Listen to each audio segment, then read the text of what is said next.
அனைவருக்கும் அன்பு வணக்கம். சென்னை மயிலை திருவள்ளுவர் தமிழ்ச்சங்கத்தில் திருக்குறள் உயராய்வு மற்றும் ஆராய்ச்சி மையம், தமிழ்நாடு திறந்தநிலை பல்கலைக்கழகத்தின் தமிழியல் மற்றும் பண்பாட்டு புலம், இவை இரண்டும் இணைந்து உருவாக்கியுள்ள திருவள்ளுவர் இருக்கையின் திருக்குறள் ஆய்வரங்கத்தின் 38வது அமர்வு இங்கே இனிதே தொடங்குகிறது. அன்பர்களே, இன்றைய தலைப்பு வள்ளுவ ஆசான். நல்லதொரு தலைப்பை நல்கியுள்ளார்கள். ராணிமேரி கல்லூரியினுடைய தமிழ்துறை இணை பேராசிரியர் முனைவர் இரா அனுராதா அவர்கள். அனுராதா அவர்களை நான் 35 ஆண்டுகளுக்கு மேலாக நன்கறிவேன். அவர்களை எனக்கு அறிமுகப்படுத்தியதே அவர்கள் கல்லூரி முதல்வர். இவர்கள்ட்ட நான் சொல்லிட்டேன், அவங்க உங்களுக்கு எத்தனை குழந்தைகள் வேணுமோ அத்தனை குழந்தைகளும் உங்க நிகழ்ச்சிக்கு கூட்டு வருவானாங்க. அன்றைக்கு சொன்னது இன்று வரை நடந்து கொண்டிருக்கிறது. அதற்கு நெஞ்சார்ந்த பாராட்டுக்கள் அனுராதாவுக்கு. அதுல இருந்து நிறைய நிகழ்ச்சிகள், எப்பொழுதும் புன்னகை அரசியாக பொலிவார்கள். அதுதான் அனுராதாவோட சிறப்பு. எனக்கு அதுல பெரும் மகிழ்ச்சி. ஏனென்றால், அதாவது எப்ப கள்ளங்கபடமற்ற உள்ளங்களில் தான் அப்படி அற்புதமான சிரிப்புகள் வரும். அதை நான் கண்டு ரசிப்பது உண்டு, வியப்பது உண்டு, பாராட்டுவது உண்டு. அதனால அனுராதா அவர்கள் சரி, அவர்கள் கணவர் ராமசேஷனை நன்கறிவேன், அவர்கள் மகள், அவர்கள் குடும்பத்தையே நன்கறிவேன். அதனால அத்தகைய நல்ல அன்பு சகோதரி, ராணிமேரி கல்லூரி தமிழ்துறையுடைய இணை பேராசிரியர். இன்னொரு சிறப்பு தெரியுமா? இந்த திருவள்ளுவர் இருக்கைக்கு நாங்க பாடம்லாம் எழுதுறோம். அந்த பாடத்தை எழுதுறதுக்கான சிலபஸ் கமிட்டியில அவங்க இருக்காங்க, அனுராதா இருக்காங்க. அது ஒரு பெரிய சிறப்பு. நம்ம பாரதி பாலன் வந்துருவார்னு நினைக்கிறேன். அவற்றை ஏற்கனவே அவருக்குலாம் அனுப்பியாச்சு. துணைவேந்தர், பதிவாளர், பேராசிரியர் வையாபுரி எல்லாருக்கும் அனுப்பியிருக்கேன். அவங்கவுங்க வேலை, ஏன்னா அவங்கள்ட்ட வேலை இருப்பவங்க எப்ப நேரம் கிடைக்குதோ நம்மோடு இணைவார்கள் என்ற நம்பிக்கையில் நாம் தொடர்வோம் நிகழ்ச்சியை. அன்பர்களே, இந்த நிகழ்ச்சிக்கு வருகை தந்திருக்கின்றார்கள். நாம் சொல்ல எல்லோரும் அறிந்த கலைமாமணி வாசுகி கண்ணப்பன் அவர்கள். அவங்க அவங்க ஒரு நல்ல ரோல் மாடல். எந்த பெண்மணியும் அவங்கள ஃபாலோ பண்ணலாம் அப்படின்னு நான் சொல்றேன். அவர்களை விட வயதுல குறைந்தவர்களாக தான் எல்லாத்தையும் வணங்கி வாழ்த்தலாம். அப்படி ஒரு நல்ல ஒரு ரோல் மாடல், பெண் குலத்தின் பொன் விளக்கு என்று நான் அவர்களை கூறுவேன். அதே போல திருச்சிராப்பள்ளி மாநகரத்தின் மேலாள் ஆணையர் திருமதி NS பிரேமா அவர்களும் அப்படித்தான். ரொம்ப எந்த தலைப்பை கொடுத்தாலும் அதற்கு நன்கு தயார் செய்து கண்ணும் கருத்துமாக அதை பற்றி பேசி, அதாவது நேயர்களின் நெஞ்சில் இடம்பெறுவதில் வல்லவர்கள். அவர்கள் இங்கே இணைந்திருக்கிறார்கள். அதே போன்று ஹைதராபாத்திலிருந்து அணுவியல் அறிஞர், கேள்வியின் நாயகர் என்று நாங்கள் அன்போடு அழைப்பது வழக்கம். அந்த கேள்வியின் நாயகர் நம்மோடு இருப்பது நமக்கு பெருந்துணை. ஒரு காலத்துல கேள்வி கேட்டாலே கோபம் வரும், அப்படிதான் கட்சியே பிரிஞ்சு இருப்பாங்க. நாம என்ன சொல்லுவோம்? கேள்வி கேளுங்கள், நாங்கள் பதில் சொல்லுகிறோம், தெரியாவிட்டால் நீங்களே விளக்கம் சொல்லுங்கள். அதனால கேள்வி. அதே மாதிரி எங்களுக்கு மென்பொருள் துணை செய்கிறவர் மதுரையிலிருந்து நம்மோடு இணைந்திருக்கின்றார் அருள் நண்பர் கருணாநிதி அவர்கள். அவருடைய துணைவியார் பிரேமா கருணாநிதி. பிரேமா அவர்கள் நிறைய சிறந்த நாட்டிய கலைஞர், ஸ்ரீ மீனாட்சி நாட்டிய கலாலயா என அனுராதாவுடைய மகள் சிறந்த இசைக்கலைஞர், நன்றாக பாடுவார்கள். ஆக இந்த நிகழ்ச்சியில கருணாநிதி அவர்கள் இணைந்திருக்கிறார்கள். அனைத்திற்கும் மேலாக பிச்சம்மாள் அவர்கள் நாங்கள் அனைவரும் கொள்ளுப்பாட்டி என்று அன்போடு அழைப்போம். அவர்களும் அதில் மகிழ்ச்சி அடைவார்கள். சில பேருக்கு வயசை சொன்னாலே கோபம் வந்துடும், உண்மையான வயசை சொல்ல மாட்டாங்க. ஆனா இவர்கள் தன்னுடைய வயதை ஒரு முறை அல்ல பன்முறை சொல்லி, அதுதான் நம்பிக்கையினுடைய உச்சம். நானும் அப்படிதான் சொல்றேன், தப்பே கிடையாது. அதனால பிச்சம்மாள் கொள்ளுப்பாட்டி அவர்கள் இணைந்திருக்கிறார்கள். இன்னும் பலர் இணைய இருக்கிறார்கள். அனைத்து அன்பு உள்ளங்களையும் வருகை என வரவேற்று மகிழ்கிறேன். அன்பர்களே, திருவள்ளுவர் இருக்கையின் 38வது அமர்வு. உங்களுக்கு தெரியுமோ தெரியாதோ, இதுக்கு நான் ஆய்வாளர்களை பேச்சாளர்களை கண்டுபிடிக்கும் பாடு தாளம் படுமோ தரிபடுமோன்னு இருக்கு. ஏன்னா அப்படித்தான் நாங்க 2 பேரும் என்ன தலைப்பு கொடுக்கலாம் அப்படின்லாம் யோசிச்சு கடைசியில் அவங்களே ஒரு முடிவு எடுத்து வந்தாங்க. வள்ளுவ ஆசா, சரி அதுவும் நல்லதுதான், சரி அப்படி அழிவுண்டிடலாம் வாரி எல்லோரும் கெள்ளமுதாகிய செந்தமிழ் தேனை செந்தமிழ் தேனை திருக்குறள் தேனை அழிவுண்டிடலாம் அள்ளியுண்டிடலாம் வாரி வாரி வாரி உள்ளமெல்லாம் கலை வெள்ளத்தால் நனைய உள்ளம் எல்லாம் கலை வெள்ளத்தால் நனைய உவகை கொண்டு ஆனந்த கண்ணீர் சொரிய அழிவுண்டிடலாம் அள்ளியுண்டிடலாம் வாரி எல்லோரும் தெல்லமுதாகிய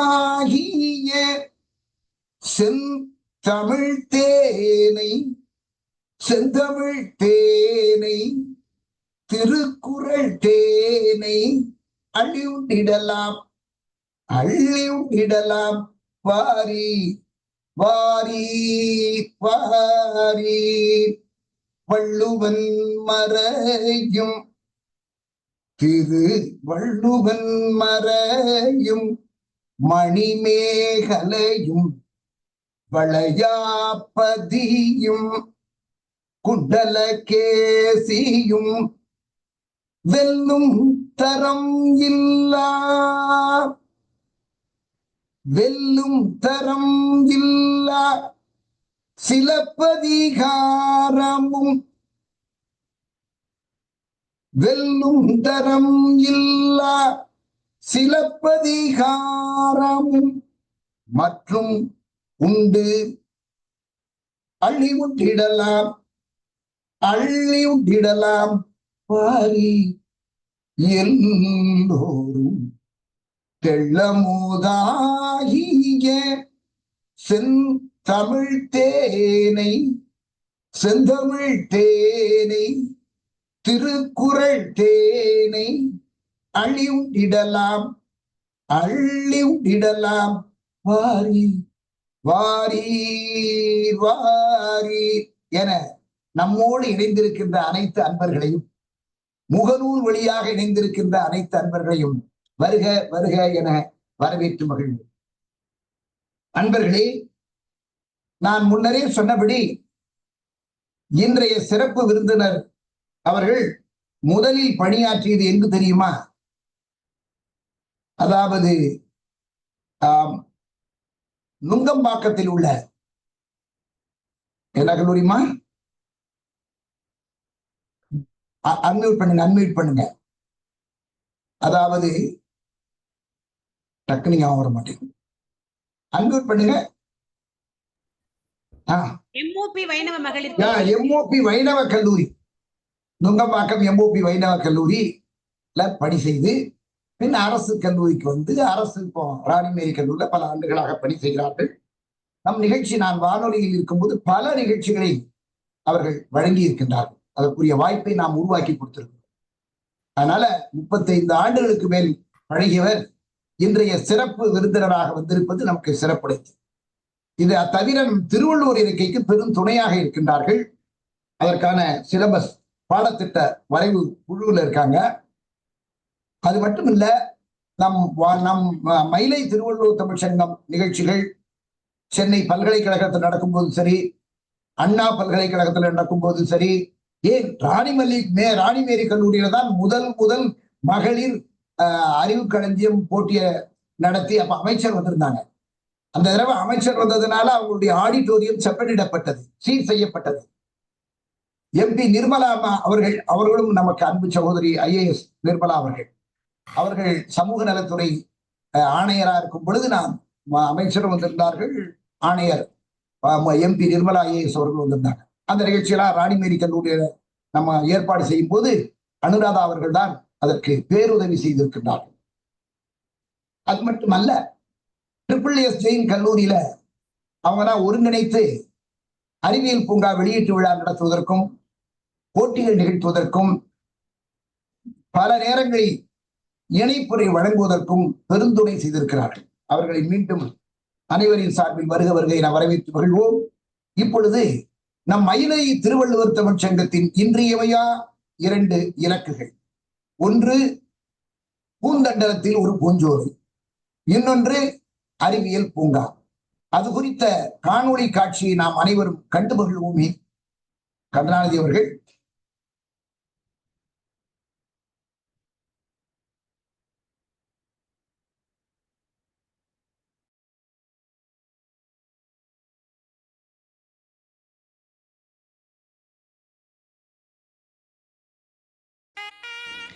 வணக்கம். நமது மயிலை திருவள்ளுவர் தமிழ்ச்சங்கத்தின் செயல்திறம் கண்டு அரிமா லியோமுத்து அவர்கள் இலவசமாக பூந்தண்டலத்தில் இடம் வழங்கினார்கள். அதனை திருக்குறள் ஆய்வு மைய பூஞ்சோலையாக்கினார் நமது சங்க செயலர் முனைவர் சேயோன் அவர்கள். அன்றிலிருந்து சிறப்பு விழாக்களில் தேசிய கொடியேற்றி அனைவருக்கும் அறிவுக்களஞ்சிய போட்டிகள் நடத்தி பரிசுகளும் விருதுகளும் வழங்கப்பட்டு வருகின்றன. கலைமாமணி VG சந்தோஷம் அவர்கள் திருவள்ளுவர் சிலை வழங்க சுவாமி ஞானானந்தா, நீதியரசர் வள்ளிநாயகம், திரு ஜோதிமணி, முனைவர் பார்த்தசாரதி முன்னிலையில் அந்த சிலை திறந்து வைக்கப்பட்டுள்ளது. இங்கு இளைஞர்களுக்கான பயிற்சிகளை வழங்கி பணியில் அமர்த்துவது, மகளிர் சுய உதவி குழுக்களுக்கு ஆளுமை வளர்ச்சி, தொழில் முனைவோர் பயிற்சிகள் வழங்குதல், பல் ஊடக தெரிவிப்பியல் திறன் பயிலரங்கம் நடத்துதல், சமூக வானொலி நிலையம் அமைத்து வாழ்வியலை அறிவூட்டும் நிகழ்வுகளை நடத்துதல், இளைஞர்களுக்கு விளையாட்டுகளில் பயிற்சிகள் அளித்தல், போட்டிகளில் வென்றவர்களுக்கு நவீன பயிற்சி அளித்து உலகத்தரம் மிக்கவர்களாக உருவாக்குதல் போன்ற திட்டங்கள் தீட்டப்பட்டுள்ளன. இந்த திட்டங்களுக்கான கட்டிட வரைபடங்களை நீங்கள் பார்த்து கொண்டிருக்கின்றீர்கள். இதை உருவாக்க 1 கோடியை திரட்ட வேண்டிய நிலையில் நாம் உள்ளோம்.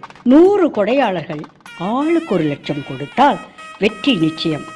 அவர்களின் திருப்பெயர்கள் கல்வெட்டில் பொன் எழுத்துக்களில் பொறிக்கப்படும். இதுவரை நிதி கொடுத்த கொடையாளர்களின் பெயர்களை சொல்ல வேண்டியது நம் கடமையல்லவா?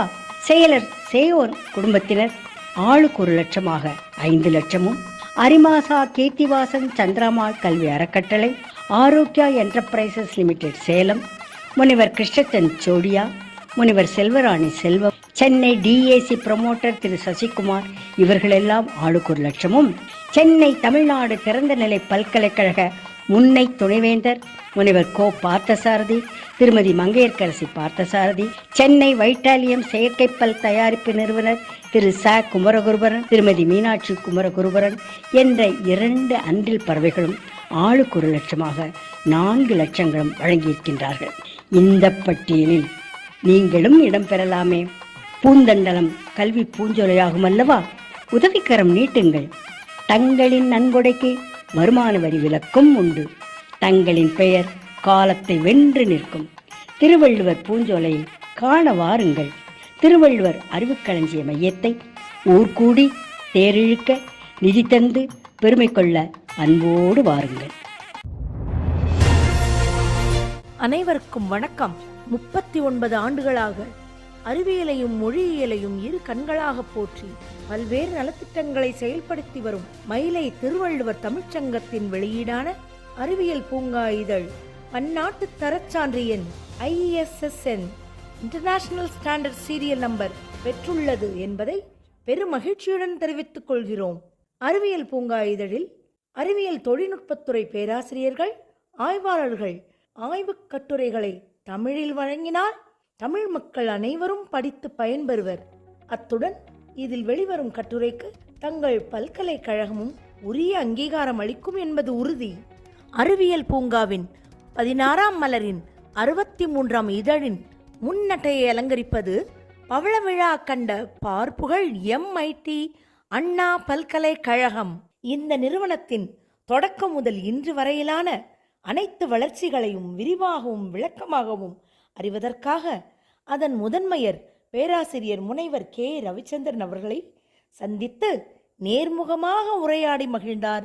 அறிவியல் பூங்கா நூலாசிரியர் கலைமாமணி முனைவர் சேயோன் அவர்கள் விண்ணியல் ஆய்வின் வித்தகர், ஏவுகணை ஏந்தல், பாரத ரத்னா என வாய்மணக்க அனைவராலும் ஏற்றி போற்றப்படும் மேனாள் குடியரசுத் தலைவர் டாக்டர் APJ அப்துல் கலாம் அவர்கள் பார்ப்போற்றும் அறிவியல் தொழில்நுட்ப வல்லுநராய் திகழ்வதற்கு வித்திட்ட நிறுவனம் இதுவே. அறிவியல் தொழில்நுட்ப வல்லுநர்களையும் துணைவேந்தர்களையும் தொழில் அதிபர்களையும் தொழில் முனைவோர்களையும் இப்பாருலகிற்கு தந்த பெருமை 75 ஆண்டுகால நெடிய தொழில்நுட்ப கல்வி நிறுவனத்தின் கொடையாகும்.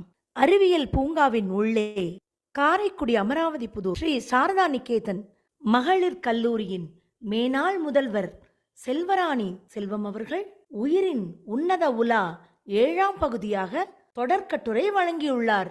நகரும் மின் நிலையம் குறித்து விளக்குகிறார் இந்திய விண்வெளி ஆய்வு நிறுவனத்தின் விண்ணியல் விஞ்ஞானி முனைவர் பே. சசிகுமார் அவர்கள். தகைசால் தனிமங்களை சிறந்ததை பற்றி குறிப்பிடுகிறார் அணுவியல் விஞ்ஞானி பா. கோபாலன் அவர்கள். அறிவியல் உலாவாக சென்னை மயிலை திருவள்ளுவர் தமிழ்ச்சங்கத்தின் அறிவியல் பூங்கா காலாண்டிதழ், தஞ்சாவூர் தேசிய உணவு தொழில்நுட்பம் தொழில் முனைவு மற்றும் மேலாண்மை நிறுவனம், திருவள்ளுவர் இருக்கையின் பன்னாட்டு திருக்குறள் அமைப்புகளின் இணையம் இணைந்து நடத்திய பெரும் விழா தஞ்சாவூர் தேசிய உணவு தொழில்நுட்பம் தொழில் முனைவு மற்றும் மேலாண்மை நிறுவனம் கலையரங்கில் 20/7/2024 சனிக்கிழமை அன்று நடைபெற்றது. இந்நிகழ்ச்சியின் தொடக்கமாக திருக்குறள் வரவேற்பு நடனம் நடைபெற்றது. அதனைத் தொடர்ந்து தொன்ம வன்மக்கலையான சிலம்பக்கலையும் நடைபெற்றது. பல்துறை அறிஞர்களின் சிறந்த ஆய்வுக் கட்டுரைகளை மிகச் சிறப்பாக தரமாக அச்சிட்டு வெளியிடுவது பாராட்டிற்குரியது. அத்துடன் ஒவ்வொரு இதழின் முன் அட்டைப்படத்தில் பல்கலைக்கழகம் அல்லது சிறந்த ஆராய்ச்சி நிறுவனங்களை தேர்ந்தெடுத்து அதன் தோற்றம், வளர்ச்சி, சாதனைகளை பல வண்ணப்படங்களுடன் வெளியிடுவது பெரிதும் பாராட்டிற்குரியது. இதில் 2 விதமான நன்மைகள் உண்டு. அந்நிறுவனத்தின் பல்வகை சாதனைகள் பட்டியலிடப்படுவதால் நிறுவனத்தினர் மகிழ்ச்சி அடைகின்றனர்.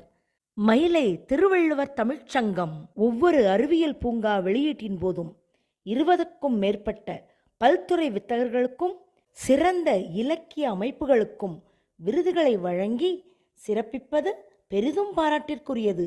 முப்பெரும் விழாவில் அனைத்து கல்லூரி மாணவர்களுக்கென 24ஆம் அறிவியல் தெரிவிப்பியல் திறனாய்வு போட்டிகள் நடந்தது.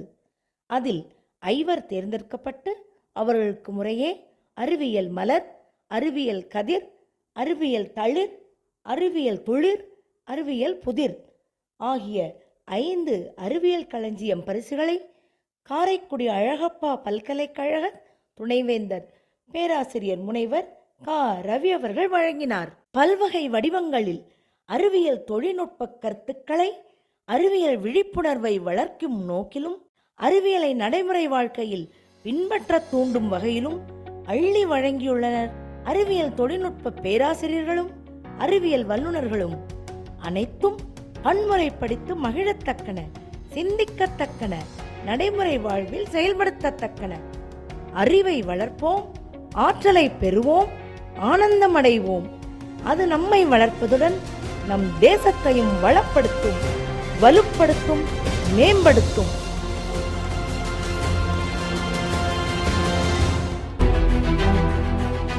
அன்பர்களே, நீங்கள் பார்த்து மகிழ்ந்த இந்த அறிவியல் பூங்காவை வாங்கி படிக்க வேண்டாமா? நீங்கள் ஒரு இதழை வாங்கி படிப்பதுடன் இன்னும் 4 இதழை சேர்த்து வாங்குங்கள். 100 ரூபாய்தான். அந்த 4 இதழ்களையும் உங்கள் அக்கம்பக்கத்தில் உள்ள பள்ளிகள், கல்லூரிகள், நூலகத்திற்கு நன்கொடையாக வழங்குங்கள். இதன் மூலம் நீங்கள் அறிவியல் பூங்காவை வழங்கும் கொடையாளர் என்ற பதவியையும் பெறுவீர்கள் அல்லவா? அது மட்டுமல்ல, ஒவ்வொரு நூலகத்தையும் அலங்கரிக்கும் இந்த அறிவியல் பூங்கா 1000 மாணவர்களுக்கு அறிவியல் தொழில்நுட்ப சிந்தனைகளை ஊட்டுமல்லவா? இந்த நல்ல தொண்டினை, அரிய தொண்டினை, இனிய தொண்டினை இன்றே தொடங்குங்கள். நன்றே செய்யணும், இன்றே செய்யுங்கள். இன்றே செய்யணும், இன்னே செய்யுங்கள். உடனடியாக தொடர்பு கொள்ளுங்கள். யாரை? அறிவியல் பூங்காவின் நூலாசிரியரை, ஆம், கலைமாமணி முனைவர் சேயோனை. தொடர்பு எண் 944991411415. இந்த எண்ணுக்கு நீங்கள் ஜிபே செய்யலாம். ஒரு இதழ் 100 ரூபாய்தான். 500 ரூபாயில் அறிவியல் கொடையாளராக மிளிரலாம் அல்லவா?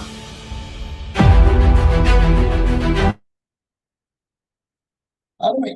மிக அருமையான ஒரு காணொளி காட்சியை வழங்கி பெருமை செய்த நமது அன்பர் கருணாநிதி அவர்களுக்கு நெஞ்சார்ந்த பாராட்டுக்கள், வாழ்த்துக்கள்.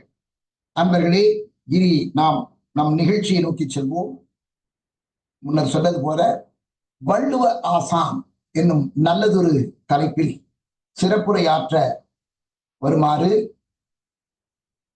ராணிமேரி கல்லூரி தமிழ்துறை பேராசிரியர், தமிழ்துறை இணை பேராசிரியர் முனைவர் இரா அனுராதா அவர்களை அன்போடு வேண்டுகிறோம். வாருங்கள், உங்கள் ஆய்வு பொழிவினை வழங்குங்கள். அனைவருக்கும் வணக்கம். தமிழ்நாடு திறந்தநிலை பல்கலைக்கழகம் தமிழியல் மற்றும் பண்பாட்டு புலம், மயிலை திருவள்ளுவர் தமிழ்ச்சங்கம், திருவள்ளுவர் உயர் ஆய்வு மற்றும் ஆராய்ச்சி மையம், திருவள்ளுவர் இருக்கை இணைந்து நடத்தும் திருக்குறள் ஆய்வரங்கம். அதற்கு என்னை அழைத்ததில் மிகவும் மகிழ்ச்சி. சேயோன் அவர்களிடம் நட்பு பாராட்டியவர்கள் தொடர்ந்து அந்த நட்பின் இணைப்பிலேதான் அவர் வைத்துக் கொண்டே இருப்பார். அதில் யாதொரு சந்தேகமும் இல்லை. ஏனென்றால் அடுத்தவரின் சிக்கல்களையும் இடர்பாடுகளையும் புரிந்து கொள்ளக்கூடியவர். ஒருவேளை நாமெல்லாம் ஒரு நிகழ்ச்சியை நடத்துகிறோம் என்றால், தொடர்ச்சியாக நடத்துகிறோம் என்றால், நாம் அழைத்து ஒருவர் இந்த முறை வரவில்லையே என்று நினைத்து அடுத்த முறை அழைக்காமல் விட்டு விடுவோம். ஆனால் திரு சேயோன் அவர்களிடமிருந்து அந்த பட்டை கற்றுக்கொள்ள வேண்டும். விடாத முயற்சி செய்து கொண்டே இருப்பார். அந்த முயற்சியின் பலன்தான் அவருக்கு நல்ல நல்ல பேச்சாளர்களை அவர் அமைத்துக் கொள்கிறார். அந்த நட்பை எப்படி பின்பற்ற வேண்டும், ஒரு நிகழ்ச்சியை எவ்வாறு ஒருங்கிணைக்க வேண்டும். அவர் சொன்னார், doctor K Nirmala Prasad madam தான் என்னை அறிமுகப்படுத்தினாங்க. அவங்க சொன்னாங்க என்கிட்ட முதல் வார்த்தை, அப்ப எனக்கு ஒரு 23-24 வயசு இருக்கும், அவ்வளவுதான் இருக்கும். அப்ப அவங்க சொன்னாங்க, ஒரு நிகழ்ச்சியில ஒவ்வொருத்தரையும் எப்படி பாராட்டி பேசுவதன் மூலமாக அந்த இணைப்பில், அந்த பிணைப்பில் தன்னை எவ்வாறு அவர் இணைத்துக் கொள்கிறார், அதை பாருங்க அனுராதா அப்படின்னு சொன்னாங்க.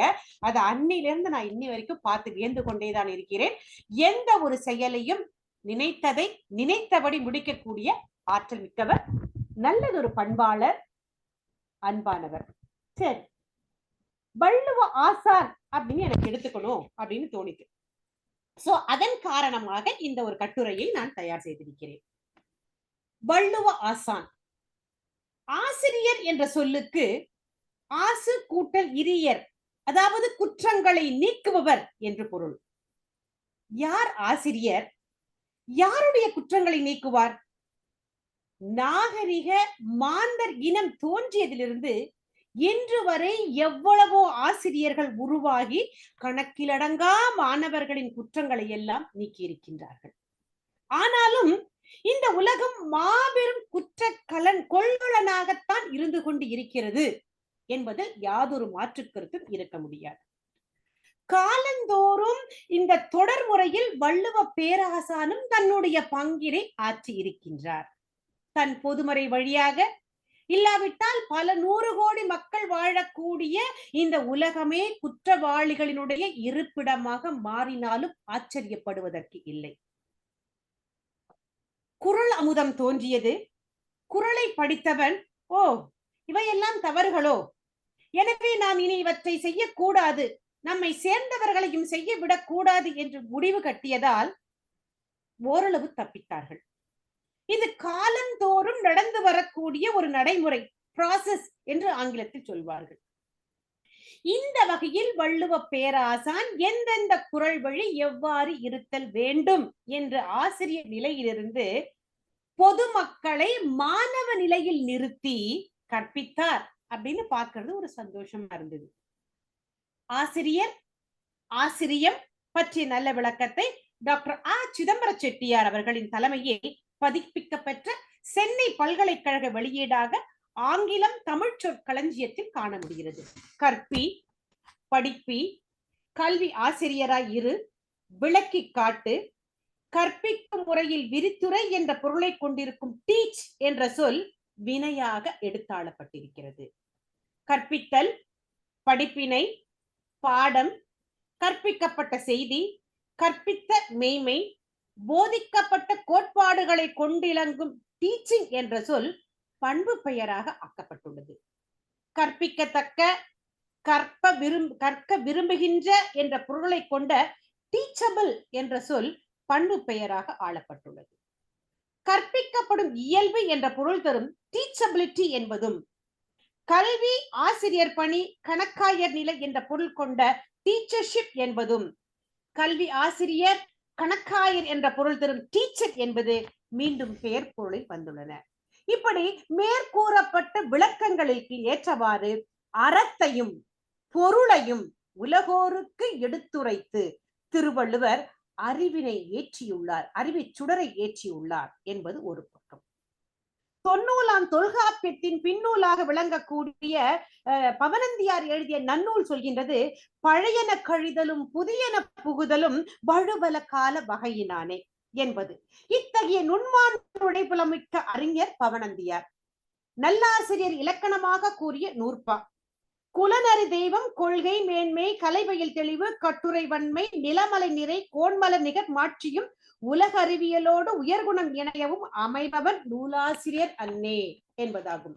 இதில் எழுத்துக்கெழுத்து பொருத்தமாக வள்ளுவ பேராசான் விளங்குகின்றார் என்பதுதான் தெள்ள தெளிவு. அவர் தம் பொதுமறையை எவ்வாறு யாத்துள்ளார் என்று ஆராயும் பொழுது, சுருங்க சொல்லி விளங்க வைத்தல், நவின்றோர்க்கு இனிமை, நன்மொழி புணர்த்தல், ஓசை உடைமை, ஆழமுடைத்தாதல், முறையின் வைப்பே உலகமலையாமை, விழுமியது பயத்தல், விலங்கு தாரணத்தது ஆகுதல் நூலிற்கு அழகினும் பத்தே என்பதாக காட்டியுள்ளார். இதற்கேற்ற வண்ணம் தனது நூலை ஆக்கியுள்ளார் வள்ளுவ பேராசான் என்பது உள்ளங்கை நெல்லிக்கனி. இவற்றில் வள்ளுவத்திற்கு எஞ்ஞான்றும் சிறப்பும் சேர்க்கும் கருத்து சுருங்க சொல்லின் பொருள் சந்தேகத்திற்கு இடம் இல்லாத வகையில் விளங்க வைத்தலே. திருக்குறளில் இந்த 10 அழகுகள் மட்டும்தானா இருக்கிறது என்று பார்த்தால் இல்லை இல்லை, 16,000 அழகுகள் பதுங்கியுள்ளன என்று ஆய்வாளர்கள் தன்னுடைய ஆய்வு கட்டுரையில் விளக்கி இருக்கின்றார்கள். திருக்குறள் வெட்ட வெட்ட அள்ள அள்ள குறையாத செம்பொருள்களினுடைய களஞ்சியம் என்று சொல்லலாம். மேற்கூறிய களஞ்சியம் எவ்வாறு நல்ல மாணவர்களை, தகுதியுடைய மக்களை தேடி சென்று நல்லதொரு மன மாற்றத்தை ஏற்படுத்துகிறது எனினும் இந்த திருக்குறளுடைய கருத்துக்களை எடுத்துக்கொள்ளாவிட்டால் நல்ல மாணவன் என்ற தகுதியை அவன் இழக்க நேரிடும் என்பதை குறிப்பிடுகின்றது. வள்ளுவ பேராசான் ஆசிரியர் என்ற நிலையிலிருந்து மக்கள் மறதியிலிருந்தும் சோர்விலிருந்தும் முழுவதும் விடுபட வேண்டும் என்ற நோக்கில் பொச்சாவாமை என்ற அதிகாரத்தை எழுதியுள்ளார். அவர்களிடம் கல்லாமையை இல்லாமை ஆக்க கல்லாமையை சமைத்தார். அவர்கள் கேள்விகளில் சிறந்து விளங்க வேண்டும், மேலும் சான்றோர் அறிவுரையை கேட்க வேண்டும் என்பதற்காக கேள்வி என்ற அதிகாரத்தை வடித்தார். அவர்கள் கேள்வியோடு கற்றலிலும் சிறந்து விளங்க வேண்டும் என்று கல்வி என்று சொல்லக்கூடிய அதிகாரத்தை அளித்தார். மேற்கூறிய 4 வகைகளிலும் சிறந்து வழங்கிய மக்கள் இயல்பாகவே அறிவுடையவர்களாக இருப்பார்கள் என்பது வள்ளுவரினுடைய கருத்தாக இருந்தது. சென்ற 19ஆம் 20ஆம் நூற்றாண்டுகளில் நாம் கேள்வியுற்ற சில அர்ப்பணிப்புள்ள ஆசிரியர்களை அறிவோம் என்றால் திருச்சிராப்பள்ளி மகாவித்வான் மீனாட்சி சுந்தரம் பிள்ளை, அவரது மாணவர் உவே சுவாமிநாத ஐயர், நல்லாசிரியர் கா நமச்சிவாய முதலியோர் ஒவ்வொரு ஆண்டும் செப்டம்பர் 5ஆம் நாளை ஆசிரியர் நாள் என கொண்டாடி மகிழும் தன்னுடைய பிறந்த நாளையே ஆசிரியர் பணிக்கு அர்ப்பணித்த முன்னாள் குடியரசுத் தலைவர் எஸ் ராதாகிருஷ்ணன் இவர்களை போன்ற எண்ணிறந்த ஆசிரியர் பெருமக்களுக்கெல்லாம் மூல ஆசிரியர் யார் என்று பார்த்தால், உலகோர் வழிகளை தொடர்ந்து வழி நடத்தி கொண்டிருக்கக்கூடிய, வற்புறுத்தி கொண்டிருக்கக்கூடிய ஆசிரியர் யார் என்று பார்த்தால் வள்ளுவ ஆசான் ஒருவரே என்று நாம் விடையளிக்க முடியும். வள்ளுவ பேராசானின் குறட்பாக்களை அறிவுரை என்போர் பலர், அறவுரை என்போர் பலர், எச்சரிக்கை உரை என்போர் பலர், வழிகாட்டு உரை என்போர் பலர். தமிழ் பெரியார் திருவிக்காவோ முப்பால் கலை என்று குறிப்பிடுகின்றார். எதையும் கலையாக எடுத்துக்கொண்டால் அது நெஞ்சில் நிலையாக நிற்கும், நெருடலாக உறுத்தாது என்பது அவர் கருத்து. கற்றோருக்கு மட்டுமல்ல, கடமையை செய்யும் பொழுது தேவையான ஆற்றல் பொச்சாமை ஆகும். பொச்சாமை என்பதற்கு நேர்பொருள்கள் எளியோரும் புரிந்து கொள்ளத்தக்க பொருள்கள் மறவாமை, சோர்வின்மை என்பனவாம். மறத்தலில் ஆழ்ந்துவிடக் கூடாது, சோர்வில் விழுந்து விடவும் கூடாது. குறிப்பாகவும் சிறப்பாகவும் கடமையை செய்வதில் மறதி நுழைந்து விடாமல் பார்த்து கொள்ள வேண்டும். கடமையை மறந்தால் உயிரை மறந்தது போலாகும், மூச்சுவிட நிறுத்தி கொண்டது போலாகும். இதற்குள் ஆழமாக பயணம் செய்வதற்கு முன்பு வள்ளுவ பேராசான் பல அதிகாரங்களில், பல தலைப்புகளில் நல்லதனவற்றையும் தீயனவற்றையும், எதை செய்ய வேண்டும் எதை செய்யக்கூடாது என்பதை பற்றியெல்லாம் மிக அழகாக பல அதிகாரங்களில் கூறியிருக்கின்றார். பொச்சாவாமை என்ற சொல்லுக்கு மறவாமை, சோர்வின் பால் படாமை என்றவாறு பொருள் கொள்ள இடம் உண்டு. மேலும் அறிவாற்றல், படை பாதுகாப்பு, பொருள் புகழ் முதலியவற்றால் மகிழ்ந்து நாடு காத்தல், பகை அழித்தல் முதலிய கடமைகளை மறந்து சோர்ந்து போகாமல் இருப்பது என ஒரு எடுத்துக்காட்டை நாம் இங்கே பார்க்கலாம். எப்பொழுதும் நாம் நம் கடமையை மறத்தல் கூடாது. சொல்லருமை நாலிரண்டில் என வழக்கமாக கூறப்படும் குறளின் இணையாக நாலடியாரில் பொருட்பாலில் குடிபிறப்பு பற்றி கூறும் பொழுது 145வது பாடலில் சோர்வச்சம் என்ற சொல் ஆளப்பட்டிருக்கிறது. வள்ளுவ பேராசான் அற உண்மைகளை பலவிதமாக கூறியுள்ளார். தலைவனை போல் ஆணையிடுகிறார், ஆணையிடுகிறாரே என்றால் அனைத்தபடி பயனும் சொல்கிறார். காரண காரிய முறையை காட்டுகிறார், நண்பனை போல திட்டுகிறார். குறும்பு செய்து வேடிக்கை காட்டுகிறார், பெற்றோர்களைப் போல பரிந்து பேசுகிறார். மூத்தோர் இளைஞர்களின் அறியாமையை கூறி இரக்கப்படுவதை போல இவரும் இறங்குகிறார், வியப்பு கொள்கிறார். சில நேரங்களில் ஆசிரிய மாணவ முறையில் கேள்விக்கேற்ற விடைகள் போல சொல்லி செல்கிறார். காதலியை போல கனிவையும் காட்டுகிறார். சில பொழுதில் வள்ளுவ பேராசானுக்கு சினமும் தலை தூக்கி விடுகிறது. வள்ளுவ பேராசான் தனது பொதுமறையில் 54வது அதிகாரமாக பொச்சாவாமை என்று சொல்லி இருக்கின்றார். அதில் முதல் குறளில் மிகுந்த இன்ப களிப்பால் வரும் மறதி அரசனுக்கு தோன்றும் அளவிறந்த எரிசினத்திலும் தீமை பயப்பதாகும் என எச்சரித்துள்ளார்.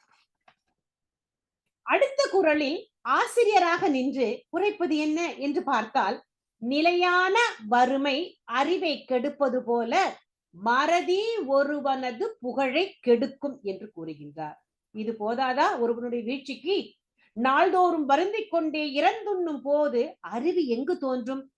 அன்னம் ஒடுங்கினால் அஞ்சும் ஒடுங்கும் அன்றோ? பிறகு ஆசிரியர் கூறுகிறார், கடமையை மறந்து நடப்பவர்களுக்கு புகழ் உடைமை இல்லை. இது அறநூலாருக்கு மட்டுமன்றி உலகில் உள்ள எல்லாருக்கும் உரியது என்று கூறுகிறார். இதற்கு அடுத்ததாக, உள்ளத்தில் அச்சம் உடையவர்களுக்கு மதில், காடு, மலை போன்ற பாதுகாப்பு இருந்தாலும் அதனால் யாதொரு பயனும் இல்லை என்று கூறுகிறார். அதே போல மறத்தல் உடையவர்களுக்கு படை, செல்வம் முதலிய வசதிகள் இருந்தாலும் அவற்றினால் பயன் இல்லை என்று கூறுகிறார். உலகத்தில் பெரும் கலைஞர்கள், கவிஞர்கள் வாழ்க்கையில் தோல்வியை தழுவி இருக்கிறார்கள். அவர்களுக்கு கலை அறிவும் புலமையும் சிறப்புற அமைந்திருந்தும் கவலையால் மறைந்திருக்கிறார்கள். உலகை ஆட்டி படைத்த பெரும் சொற்பொழிவாளர்களும் அவ்வாறு அழிந்துள்ளார்கள். இவற்றுக்கெல்லாம் அடிப்படையான காரணம் என்ன என்று பார்த்தால், அவர்கள் எல்லாம் உணர்வு வயப்பட்ட நிலையில் இருந்து உலகத்தில் வாழ்ந்தார்களே அன்றி அறிவு வயப்பட்டு மனதை ஆளவில்லை என்பது பொருளாகும். மனத்தை சென்ற இடத்திலெல்லாம் செல்ல விட்டுவிட்டு தம் கடமைகளாகிய உலக வாழ்க்கையின் பங்கை புறக்கணித்த குறையே அவர்களின் வீழ்ச்சிக்கு காரணமாக அமைந்தது என்பது தெளிவாகும். அடுத்ததாக, யாரிடத்தும் எல்லா நாளும் தப்பு செய்யாமை தப்பாமல் வாய்க்குமானால் அதனை போன்ற நன்மை தருவது வேறு ஒன்றும் இல்லை என்று கூறுகிறார். தன்னால் காக்கப்படும் துன்பங்களை அவை வருவதற்கு முன்னரே அறிந்து காக்காமல் ஒரு மறந்திருந்தான் எனில் பின்னர் அத்துன்பங்கள் வந்துற்ற காலத்தில் காத்து கொள்ள முடியாமல் அத்தவறை எண்ணி எண்ணி வருந்திக் கொண்டே இருப்பான் என்று கூறுகிறார். பொச்சாவாமை என்ற அதிகாரத்தில் 4 குறள்களில் இந்த சொல்லை ஆசிரியர் பெய்திருப்பதன் வழி அவனுடைய இன்றியமையாமையை நாம் உணர முடிகிறது. நான் வீரனையும் வாளையும் பாடமாட்டேன், அறிவுடைய மனிதனையும் அறிவையும் பாடுவேன் என்று பெர்னாட் ஷா கூறினார் எனில், அறிவின் ஆற்றலே ஆற்றல், மறதியும் சோர்வும் உடையவன் ஆற்றல் மிக்க அறிவாளி ஆகிவிட முடியுமா? எண்ணையும் எழுத்தையும் அறிவது தொடக்க கல்வி, அது முழுமையான கல்வியாகாது. இவற்றோடு அல்லது இவற்றால் சிந்தனையும் அரும்ப வேண்டும், இதுதான் முதலாவது முழுமையான கல்வி. இதை பண்டித ஜவஹர்லால் நேரு இங்கிலாந்தில் உள்ள கேம்பிரிட்ஜ் கல்வி நிறுவனங்களில் லத்தீன், ஆங்கிலம், இயற்கை அறிவியல் போன்ற பாடங்களை கற்று வந்த போது தன் தந்தைக்கு எழுதிய கடிதத்தில் இவ்வாறு குறிப்பிடுகின்றார். என்னுடைய கருத்துப்படி கல்வி என்பது தேர்வில் வெற்றி பெறுவது அல்லது ஆங்கிலம் கற்பது என்பது ஆகாது. அது சிந்தனையை அடிப்படையாக கொண்டிருக்க வேண்டும்.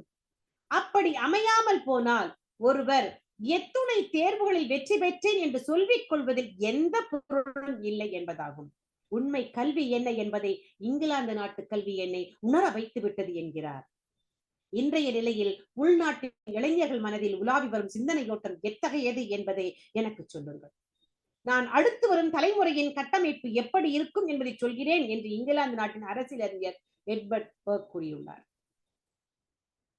தன் தந்தை மோதிலால் நேருக்கு தன் கால கல்வி முறையிலிருந்து அடுத்து வரும் தலைமுறையின் கல்வி பற்றி எண்ணியிருக்கிறார் எனில், வள்ளுவ பேராசான் அவருடைய காலத்திலிருந்து இனி மாந்தர் இனம் உள்ளளவும் உலவ வேண்டிய சிந்தனைகளை ஊகித்து சிலை மேல் எழுத்தாக சிந்தித்ததில் வியப்பொன்றும் இல்லையே.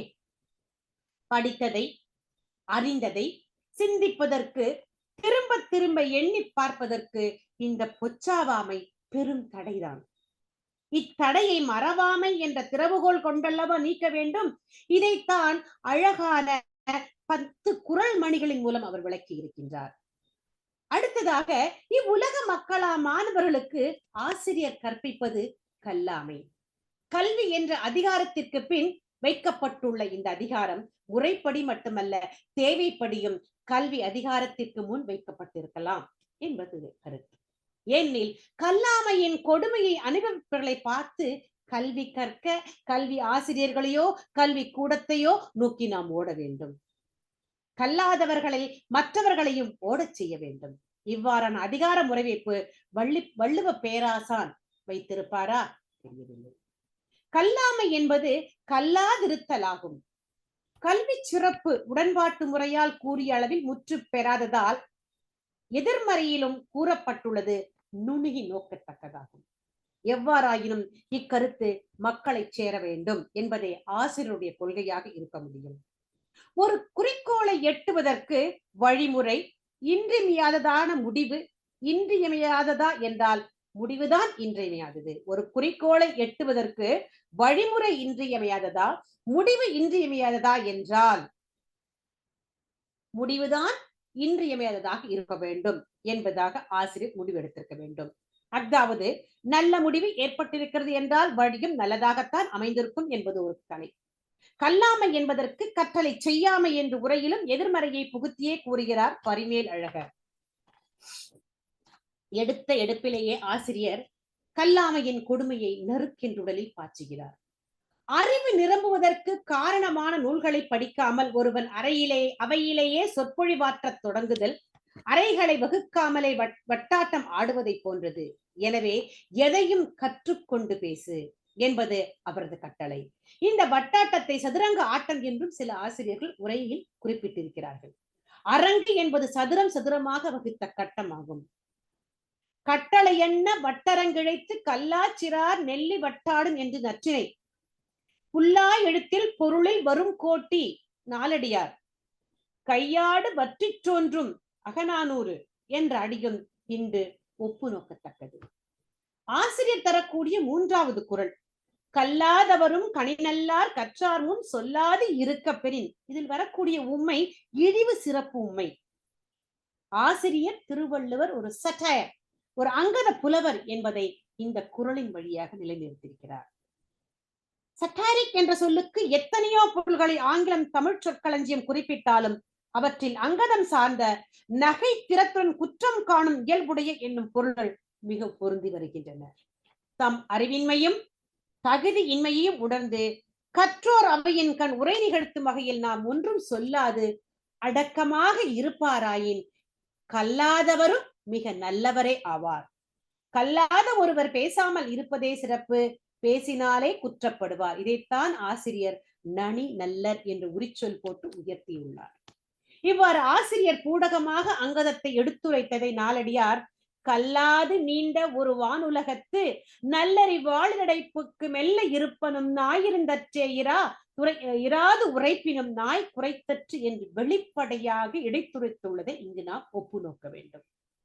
அடுத்து ஆசிரியர் கூறுவது, படிக்காதவனுக்கு எப்போதாவது தற்செயலாக தோன்றக்கூடிய உயரிய கருத்து மிகவும் சிறந்ததாக இருப்பினும் அதனை கொண்டு அறிவுடையோர் அவனை பாராட்ட மாட்டார்கள் என்பதாகும். ஏன் அக்கருத்து அவன் படித்ததால் வந்த ஒன்று நத்தை மணல் மேல் ஊர்ந்து செல்லுங்கால் நேரும் கீரலில் தற்செயலாக அமையும் ஒரு எழுத்து வடிவம் போன்றதாகலின் அது அவனது உண்மை அறிவின் விளைவாக கருத மாட்டார்கள் கற்றறிந்த பெருமக்கள் என்கிறார்.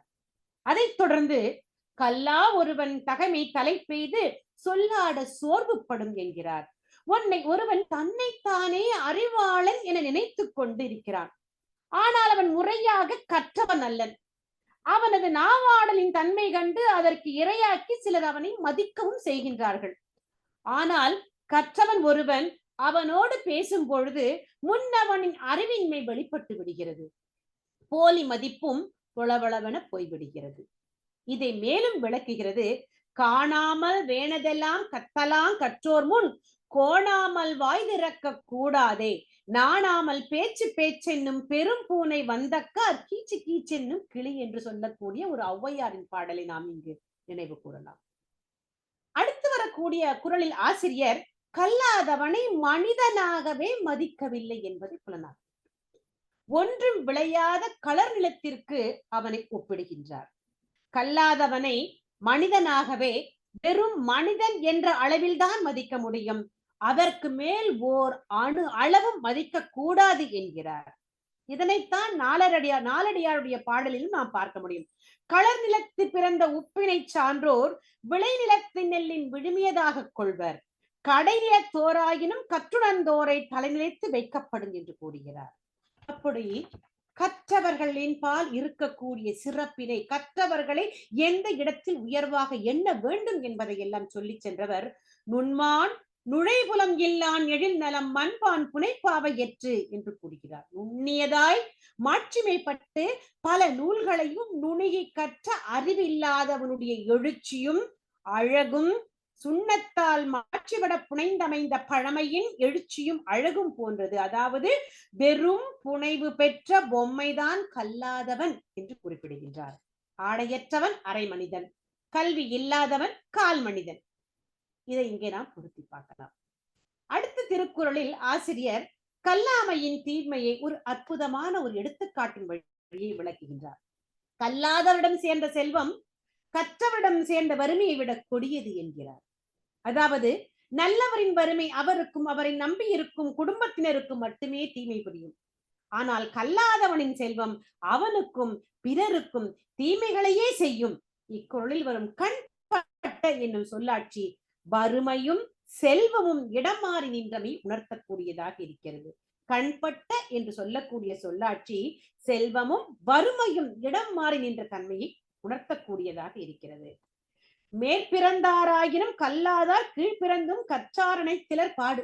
கல்வி, தொழில், செல்வம், அதிகாரம் பற்றிய மேல் வகுப்பில் பிறந்தாராயினும் மேற்கூறப்பட்ட 4 வகை நிலைமைகளிலும் பற்றிய கீழ்வகுப்புகளில் பிறந்திருந்தும் ஒருவர் கற்றுள்ளார், எனவே கற்றவரை போல அவ்வளவு பெருமை படைத்தவர் அல்லர் என முன்னர் கூறிய கல்லாதவர் என்று குறிப்பிடுகின்றார். கற்றவர்களின் உயர்வை பற்றியும் கல்லாதவர்களின் தாழ்வை பற்றியும் நமது இலக்கியங்கள் பல பேசுவதை நாம் இங்கு நினைத்து பார்க்க வேண்டும். எக்குடி பிறப்பினும் யாவரை ஆயினும் அக்குடியிற் கற்றோரே மேல் வருகின்றனர் என்கிறது வெற்றி வேட்கை.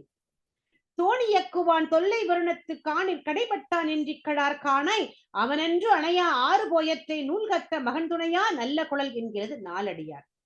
சிறப்பின் பாலார் மக்கள் அல்லார் மரப்பின் பாலார் மன்னர்க்கு என்று மகள் மணிமேகலை. வேற்றுமை தெரிந்த நாற்பால் உள்ளும் கீழ்பால் ஒருவன் கற்பின் மேற்பால் ஒருவனும் அவன் கண்படுமே என்று புறநானூறு கூறுவதையெல்லாம் நாம் இங்கே நினைவு கொள்ள வேண்டும்.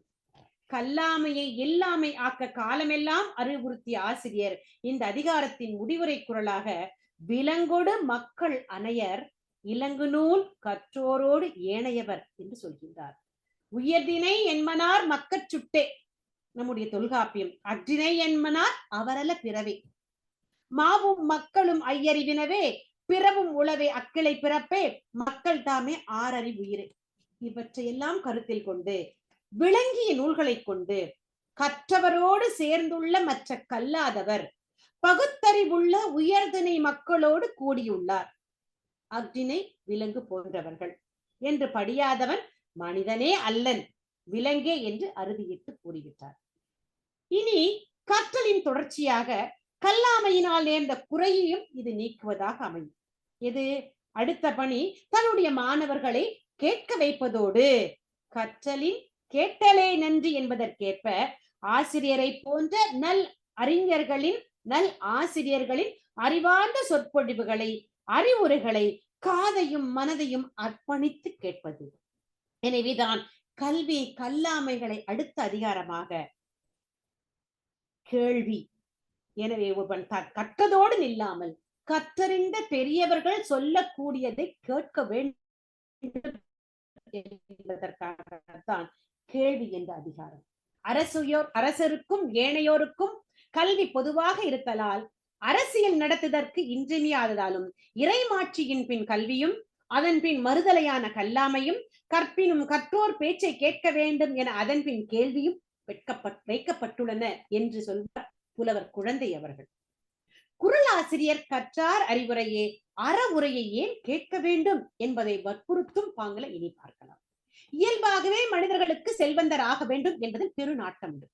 மற்ற செல்வங்களை சேர்ப்பதோடு இந்த செல்வத்தையும் சேர்த்துக் கொள்ளட்டும் என ஆசிரியர் செல்வத்தோடு செல்வமாக இந்த கேள்வி செல்வத்தையும் குறிப்பிடுகின்றார். இந்த செல்வங்களுள் எல்லாம் சிறந்த செல்வமானது கேட்பது. இந்த கேட்டல் செல்வம் என்பது மற்ற செல்வங்கள் எல்லாவற்றையும் விட முதன்மையானது. நிலையற்ற பொருட்செல்வங்களிலும் நிலையான கேள்வி செல்வமே சிறந்தது என்கிறார். செல்வங்களை 2 வகையாகவும் 3 வகையாகவும் சொல்லும் வழக்கம் உண்டு. இவற்றையெல்லாம் வெளிப்படுத்தும் முகத்தான் தான் வள்ளுவர் செல்வத்துள் செல்வம் செவிச்செல்வம் அச்செல்வம் செல்வத்துள் எல்லாம் தலை என்று எழுதியிருக்கின்றார். அடுத்து செவியா வயிறா என்பதற்கு எதற்கு முதலிடம் தருவது என்று தடுமாறும் உள்ளத்தினருக்கு செவிக்கே முதலிடம் தர வேண்டும் என்று தெளிவுபடுத்துகின்றார். செவிக்கு உணவாகிய கேட்டல் இல்லாத போதுதான் வயிற்றுக்கும் சிறிதளவு உணவு வழங்கப்படும், அதாவது வழங்கப்பட வேண்டும் என ஆணை அடித்ததை போல கூறுகிறார். முதலிடம் செவிக்கு என்பது சரி, பிறகே வயிற்றுக்கு உணவு வழங்கப்படும் என்பதும் சரி. ஆனால் தேவையான உணவு தராமல் சிறிதளவு என்று அளவை குறைப்பது ஏன் எனில் காதால் கேட்பது நிலைத்து நிற்பது, வயிற்றில் நிறைப்பது நிலை இல்லாதது, அவ்வப்போது கழிக்கக்கூடியது. மேலும் வயிறார உண்டு விட்டால் அவனுக்கு கற்கும் நினைவு வராது, வேறு நினைவு வந்துவிடும். எனவேதான் வயிற்றை பற்றி கூறும் பொழுது அதற்களவு சிறிது என்று குறிப்பிட்டிருக்கிறார். உண்டி முதற்றே உணவின் பெண்டன் என்று புறநானூறும், உடம்பார் அழியில் உயிரார் அழிவர் திடம்பட மெய்ஞான சேரவும் மாட்டார் என்று திருமூலரும் உடம்பு வாழ உணவு தேவை என்பதை வற்புறுத்துகிறார்கள். உடல் தேவையை தெளிவுபடுத்தி இருக்கிறார்கள். அந்த சிறிதளவு சோற்றினுடைய இன்றியமையாமையை அவர்கள் புலப்படுத்துகிறார்கள். இனி கேட்பவரை எவ்வளவு உயர்வாக பாராட்ட இயலுமோ அவ்வளவு உயர்வாக பாராட்டி இருக்கிறார் ஆசிரியர். ஒரு காரியத்தை செம்மையாக செய்து முடிக்க சாமவேத தான தண்டத்தையும் தயங்காமல் பயன்படுத்தி இருக்கின்றார் வள்ளுவர் என்றே கூறலாம். எனவே செவி உணவாகிய கேள்வியினை உடையவரை நிலையத்தில் குறைந்த உணவினை உடைத்த நிறைந்த அறிவினை உடையவரே ஒப்பர் என்று போற்றியுள்ளார். நிறைவு உணவினை விரும்பாமல் குறைந்த அளவு உணவினை உண்டு புலன்களை அடக்கி புத்துளி பெறுவாராகி அவியுணவில் ஆன்றோர் என்றார். அவிதல் என்றால் குறைதல், இங்கு உணவு குறைவு. ஆக கேள்வி செல்வம் உடையவர்கள் அதோடு குறைந்த அளவே உண்பதால் நோயற்ற நீண்ட நல்ல வாழ்க்கையை பெறுவார்கள் என்ற அறிவிய சிந்தனையும் சேர்த்து கூறியிருக்கிறார் என்று எடுத்துக்கொள்ளலாம். மாணவர் பால் கொண்ட இரக்கத்தின் ஊற்றாக நின்று 7 சொற்பொருளாம் திருவள்ளுவர் கற்கவில்லை என்றாலும் கற்றோர் உரைகளை கேட்பாயாக என்று குறிப்பிடுகின்றார். ஒருவன் இந்த 21ஆம் நூற்றாண்டில் கற்க வாய்ப்பின்றி வயிற்றுப்பாட்டை கவனித்துக் கொள்ளவே தன் ஆயுளை கழித்துக் கொண்டிருக்கிறான் என்றால், ஏறத்தாழ 2000 ஆண்டுகளுக்கு முன்பு ஒருவனுக்கு கற்கும் வாய்ப்பும் வசதியும் இல்லாமல் இருந்ததில் சற்றும் வியப்பேதும் இல்லை. அவ்வாறு கற்க வாய்ப்பற்றவனை பார்த்து கூறுகிறார், கற்றிலன் ஆயினும் கேட்க என. ஒருவன் பொருள் நூல்களையும் உறுதி நூல்களையும் படித்திராவிட்டாலும் அவற்றை கற்று தேர்ந்த பேரறிஞரிடம் கேட்டறிய வேண்டும். அப்படி கேட்டால் உலகியலிலும் சமயத்துறை சார்ந்த கருத்துகளிலும் தளர்ச்சி நேர்ந்த போது அக்கேள்வி அவனுக்கு ஊன்றுகோலாக இருந்து உதவும் என்று குறிப்பிடுகின்றார். வறுமையால், அறியாமையால், நோய்களால், இழப்பினால் ஏற்படக்கூடிய மன தடுமாற்றங்கள், உடற்தடுமாற்றங்கள் இவையெல்லாம் தளர்ச்சியாகும். குறள் ஆசானின் இந்த மணிக்கருத்தை தான் நாலடியாரும் சொல்கிறது. கல்லாரை ஆயினும் கற்றாரை சேர்ந்தொழுகின் நல்லறிவு நாளும் தலைப்படுவர். தொல் சிறப்பின் ஒன்னிற பாதிரி பூச்சேர்ந்தாளார் புத்தோடு தண்ணீர்க்கு தான் பயத்தாங்கு. இதே கருத்தை அடுத்த குறளில் இன்னும் வலுவாக வைக்கின்றார். இழுக்கல் உடையுழி ஊற்றுக்கோல் அற்றே ஒழுக்கமுடையார் வாய்ச்சொல். வழுக்கும் நிலத்தில் நடப்பவர்களுக்கு அவர் வழிக்கு விழுந்து விடாமல் இருக்க கையில் ஊன்றுகோலை கட்டாயம் வைத்திருப்பார்கள். அதுபோல உதவக்கூடியதுதான் ஒழுக்கமுடைய சான்றோர்கள் வழிகாட்டக்கூடிய நல்ல சொற்கள், நல்ல நெறிகள். அந்த சொற்களை கட்டாயம் கேட்க வேண்டும் என்று கட்டளையிடுவதைப் போலவே சொல்கிறார். ஒழுக்கமற்றவர் கல்வி அறிவு உடையவராக இருப்பர். அப்படிப்பட்டவரின் சொற்கள் எந்த விதமான பயனையும் தராது. முன்குறளில் குறிக்கப்பட்ட கேள்வி அறிவு பொதுமை உடையது, இக்குறளில் கூறப்பட்டது சிறப்பு தன்மை உடையது என உணர்தல் வேண்டும். இந்த கேள்வியே வாழ்க்கையில் வெற்றி பெற தேவையானது. ஆசிரியர் அடுத்து எதை எடுத்துரைக்கிறார் என்றால், அறிவுரை கேட்டலில் சிறிது பெரிது என வேறுபாடு காட்டக்கூடாது. எவ்வளவு சிறிய அளவாயினும் நல்லவற்றையே கேட்க வேண்டும். ஏனெனில் எவ்வளவு சிறியதாக இருந்தாலும் அந்த நல்ல உரைகள் மிகுந்த பெரிய அளவு பெருமையை கொடுக்கும் என்று அதனுடைய தன்மையை விதந்து கூறுகின்றார். எண்ணெழுத்து இகழேல் கேலி முயல் என்றெல்லாம் ஔவையார் சிறிய அளவில் தானே சொல்லியிருக்கிறார். இவற்றை கேட்க வேண்டுமா என புறக்கணித்தது கூடாது, ஏனென்றால் அது உனக்கு வரும் பெருமையை புறக்கணித்தது போலாகும் என்று சொல்கிறார். அடுத்ததாக, யாரிடமிருந்து நாம் தீயவ சொற்களை கேட்கின்றோமோ அல்லது நல்ல சொற்களை கேட்கின்றோமோ அவர் நமக்கு தீமை தரும் தவறானவற்றை சொல்லவே மாட்டார். நாம் தவறாக உணர்ந்தாலும் அவரே தவறை வெளிப்படுத்த மாட்டார். அதை வைத்துக் கொண்டு நல்லவற்றை மட்டும்தான் பிறருக்கு கூறுவார். நுண்ணியதாக ஆய்ந்தறிந்து அறிந்ததோடு மிகுந்த கேள்வி அறிவையும் உடையவர். நாம் தவறாக எதையாவது சொன்னாலும் அதை ஏற்றுக்கொண்டு பொறுத்து கொண்டு தவறை மட்டும் சுட்டிக்காட்டி அவரிடம் மட்டும் சுட்டிக்காட்டி வேறு யாரிடமும் எதை பற்றியும் பேச மாட்டார் என்பதை மிக அழகாக, அறிவுக்கு பொருந்தாதவற்றை பிறருக்கு சொல்லக்கூடாது, அதை பரப்புதல் கூடாது என்பதை மாணவ நிலையில் மாணவர்களுக்கு ஆசிரியராக இருந்து சொல்கின்றார். புறம் கூடாது, சரியா, ஏற்றுக்கொள், உனக்கு ஒப்புதல் இல்லையா அதை அப்படியே விட்டுவிடு என்று சொல்லக்கூடிய இன்றைய வாழ்க்கைக்கு தேவையான லைஃப் ஸ்கில்ஸ் நம்ம இன்னைக்கு பாட சொல்லி தரோம். அந்த லைஃப் ஸ்கில்ஸ் எல்லாமே நம்முடைய திருக்குறள் அமைந்திருக்கிறது. வள்ளுவ பேராசான் நன்றாக கேட்கும் காதுகளையே விமர்சிக்க தவறவில்லை. வெறும் ஒலிகளை உள்வாங்கி மூளைக்கு அனுப்பக்கூடிய எந்திரமாக காதுகள் இருப்பதால் அதனால் பயன் இல்லை. என்ன வேணுமா? கேள்வி அறிவினால் அந்த காதுகள் துளைக்கப்பட்டு இருக்க வேண்டும் என்று கூறுகிறார். சான்றோர் கூறும் சொற்களால் துளைக்கப்படாத செவிகள் இயல்பாக கேட்கக்கூடிய தன்மை உடையதாக இருந்தாலும் அவை சிவிட்டு தன்மை உடையனவே என்று கூறுகிறார். பணியுமாம் என்றும் பெருமை சிறுமை அணியுமாம் தன்னை வியந்து என்பதை நாம் கேட்டுள்ளோம். பணிவுடையவன் என் சொலன் என்றும் அறிந்திருக்கின்றோம். குறைகுடம் கூத்தாடும் நிறைகுடம் தழும்பாது என்று நடைமுறையில் கண்டிருக்கிறோம். பணிவுக்கு இப்படி எவ்வளவு பெருமைகள். அந்த பெருமையை பற்றி அடுத்த குறளில் தருகிறார். நுட்பமாகிய கேள்வி செல்வத்தை கேளாதவர் பணிந்த மொழியை உடையவர் ஆவது இல்லை என்றே கூறிவிட்டார். பணிந்த மொழி என்பது அடக்கமாக பேசுவது, பணிவாக பேசுவது. கேள்வி செல்வம் உடையவர்களுக்குத்தான் அந்த பணிவானது வாய்க்கப் பெறும். கேள்வி அதிகாரத்தினுடைய முடிவுரையாக, செவியற் சுவையுணரா வாயுணர்வின் மாக்கள் அவையினும் வாழினும் என் என்பதே அது. முறையாக எக்கருத்தையும் அடிப்படையில் அமைதியாக தொடங்கி அதை படிப்படியாக வளர்த்து இறுதியில் ஒரு முத்தாய்ப்பாக, உணர்வின் எல்லையாக, இறுதி தீர்ப்பாக அந்த அதிகாரத்தை நிறைவு செய்வதுதான் வள்ளுவரின் கைவந்த கலை.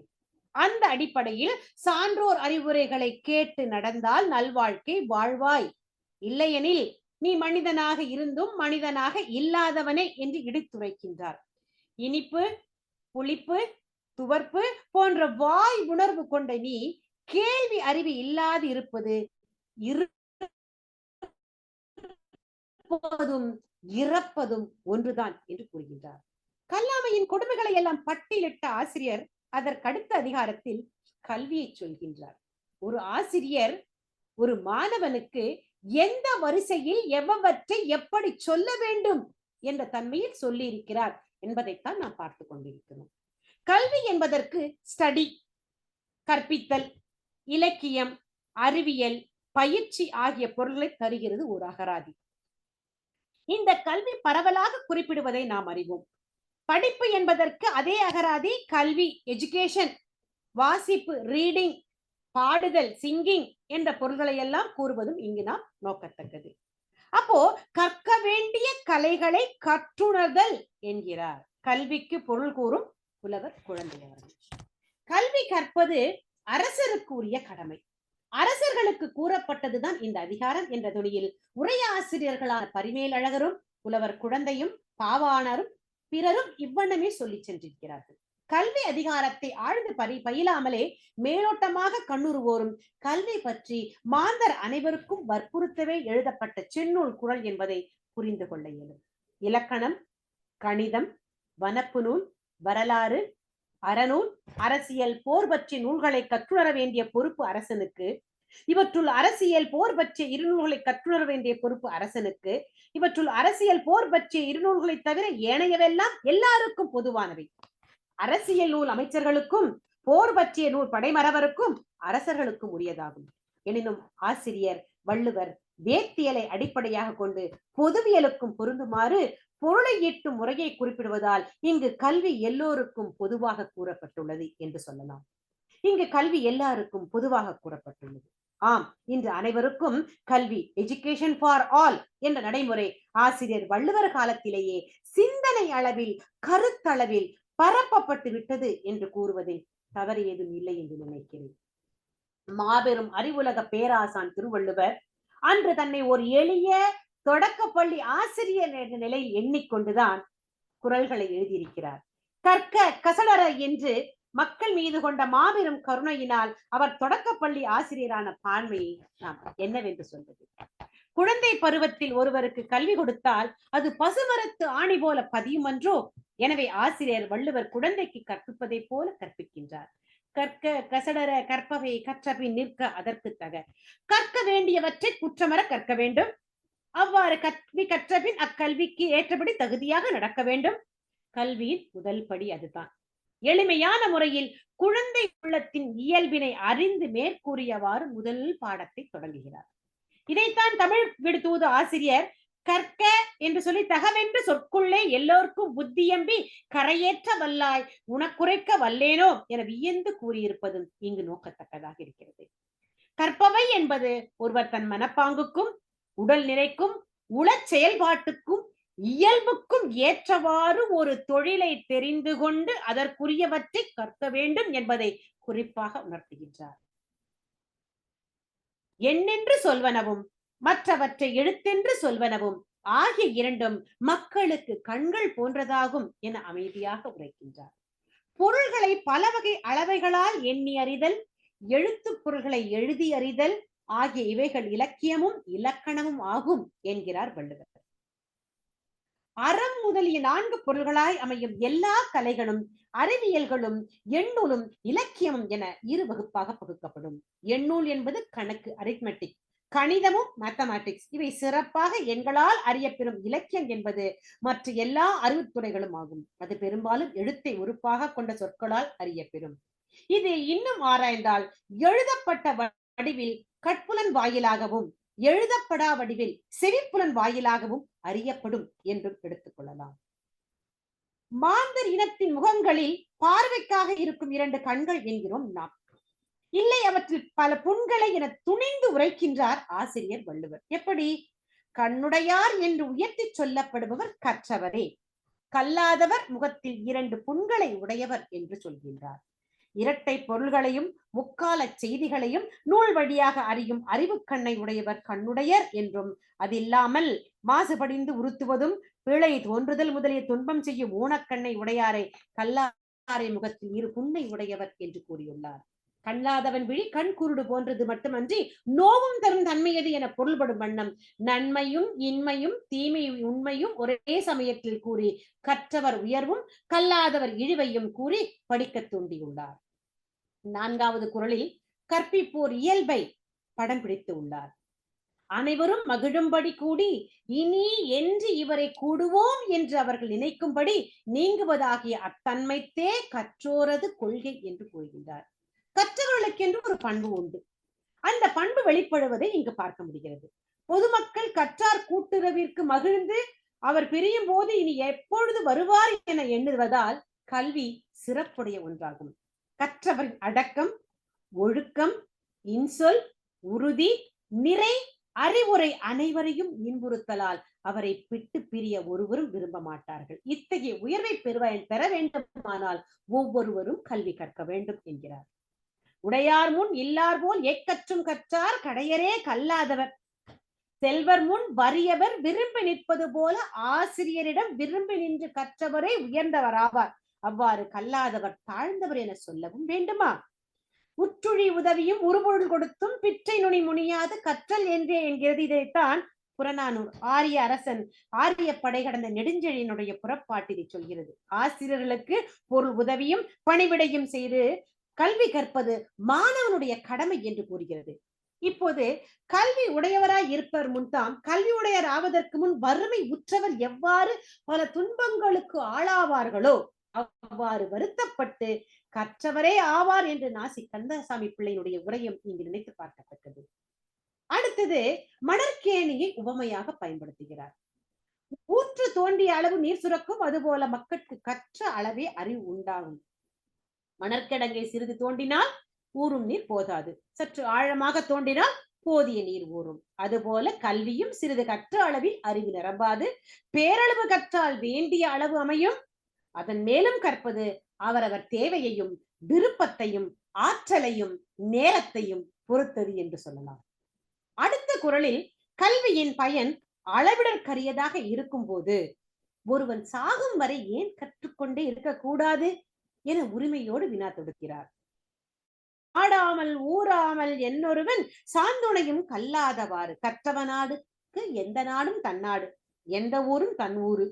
ஆகையால் ஒருவன் சாகும் வரையில் கல்லாமல் காலம் கழிப்பது என்ன?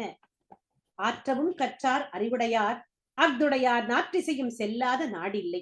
அந்நாடு வேற்று நாடாகாதமேவாம் ஆயினால் ஆற்றுணா வேண்டுவதில் என்ற பழமொழியின் கூற்று. மன்னனும் மாசர கற்றோனும் சீர்தூக்கி மன்னனின் கற்றோன் சிறப்புடையவன். மன்னருக்கு தன்றேய மல்லார் சிறப்பில்லை, கற்றோருக்கு சென்றவிடமெல்லாம் சிறப்பு என்று சொல்லக்கூடிய மூதுரையும் இங்கு நினைவு கூறத்தக்கது. ஒருவனுக்கு ஓரிடத்தில் அவன் கற்ற கல்வியானது பல இடங்களிலும் சென்று உதவக்கூடிய தன்மை உடையதாக இருக்கிறது என்று குறிப்பிடுகின்றார். இங்கு எழுமை என்னும் பொருள் கொண்டது என்பதை மனதில் பதிய வைக்கத்தக்கது. ஒருவன் ஓரிடத்திலிருந்து கற்கிறான், அவனால் எழுதப்பட்ட நூல்கள் உலகின் பல இடங்களிலும் பரவி அவனை சிறப்பிக்கின்றது என்பது நாம் கண்கூடாக பார்க்கின்றோம் அல்லவா? அடுத்த குறளில் இன்புறுவதும் இன்புறுத்துவதும் தாம் கல்வியின் பயன் என்று சொல்கின்றார். தாம் இன்புறுவதும் கல்வியால் உலகத்தால் இன்புறுதலை கண்டு கற்றறிந்தவர்கள் மேன்மேலும் கற்க விரும்புவார்கள். சிறந்த நூல்களை கற்று அவற்றின் பொருளை செழுமையாக அறிந்தவர் தம் கல்வியால் தாம் இன்புறுவதோடு உலகமும் இன்புறுவும் அதை கண்டு மேலும் கற்கவும் கற்பிக்கவும் விரும்புவர் என்கிறார் அவர். மொத்தத்தில் மனித மனமானது இன்ப உணர்வைத்தானே நாடுகிறது. அப்படி இருக்க நாம் கல்லாமல் இருக்கலாமா என காரண காரியத்தோடு நம்மை கேட்டு கற்க தூண்டுகிறார் வள்ளுவ பேராசான். கேடில் விடுச்செல்வம் கல்வி ஒருவருக்கு மாடல்ல மற்றையவை என்கிறார். கல்வி அழிவற்றது, மற்றவை இயற்கையால் அழியும், செயற்கையாலும் அழியும். வெள்ளத்தால் போகாது, வெண்தழலால் வேகாது, வேந்தரலாம் கொள்ளத்தான் முடியாது, கொடுத்தாலும் நிறைவொழிய இது காவலோ மிக எளிது, கல்வியெனும் உள்ளத்தே பொருள் இறக்க உலகமெல்லாம் பொருள் தேடி உழல்வதேனும். பாடல் நீதிநெறி விளக்கம். அறம்பொருள் இன்பமும் வீடும் பயக்கும், புறங்கடை நல்லிசையும் நாட்டும், உறும் கவலன் உற்றொழியும் கை கொடுக்கும், கல்வியினும் ஊக்கு இல்லை, சிற்றுயிருக்கு உற்ற துணை. நீதிநெறி விளக்கம் 2வது பாடல். இதெல்லாம் இந்த திருக்குறளுக்கு இணையான கருத்துகள் என்று சொல்லலாம். வைப்புழி கோட்படா வாய்த்தீயிற் கேடில்லை, மிக்க சிறப்பின் அரசர் செறின் வவ்வார் எச்சம் என ஒருவன் மக்கட்கு செய்வன விச்சை மற்றல்ல பிற என நவின்று இருப்பதும் இங்கு கருதத்தக்கது. தொடக்க காலத்தில் பசுவும் காளையும் எருமையும் ஆகிய மாடுகளே செல்வங்களாக மதிக்கப்பட்டன.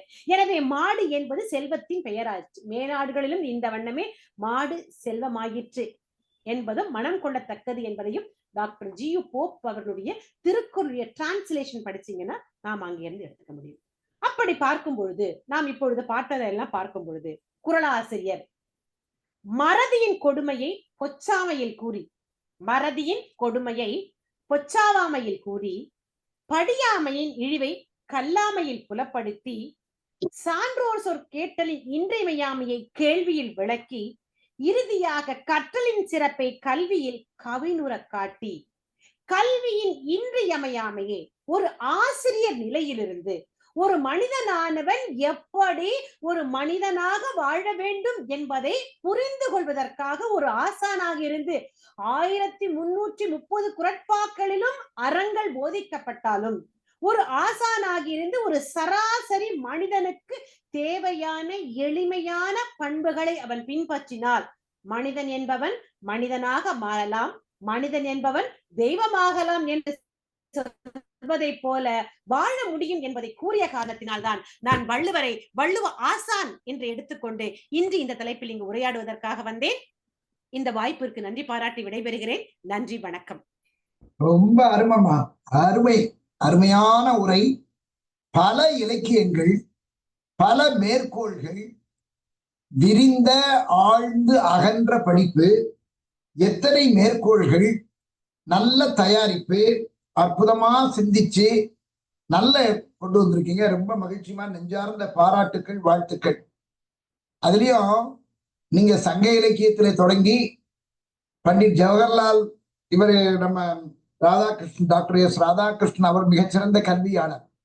அவர் ஒரு இடத்துல சொல்றாரு, it is not enough lecture need not detail the subject but to knock the door of the mind. எப்படி அருமையான வார்த்தை பாருங்க. Lecture need not detail the subject. Lecture அடிக்கிறாங்கல்ல, நம்ம லெக்சர் கொடுத்துட்டு வந்துருவாங்க. Lecture need not detail the subject, but என்ன செய்யணும்னா to knock the door of the mind. அவனுடைய சிந்தனையை எது தூண்டுகிறதோ அதுதான் சிறப்பு அப்படிங்கிறார். அற்புதம், நல்லா இருக்குது, அருமையான உரை, நல்ல தயாரிப்பு. நீங்க என்ன பண்ணுங்க, உலக பேராசான் திருவள்ளுவர், இது தமிழ்நாட்டுக்கு மட்டும் இல்ல, இந்த கல்விக் கொள்கை உலகெங்கிலும் பயன்பட வேண்டும். உலகெங்கும் இந்த கல்விக்கு ஒரு பேராசானாக விளங்கியவர் அவர் அப்படின்னு மலருக்கு ஒரு கட்டுரை 3 பக்கத்துல எழுதிங்க. இது ஷார்ட்டா பண்ணி 3 பக்கம்.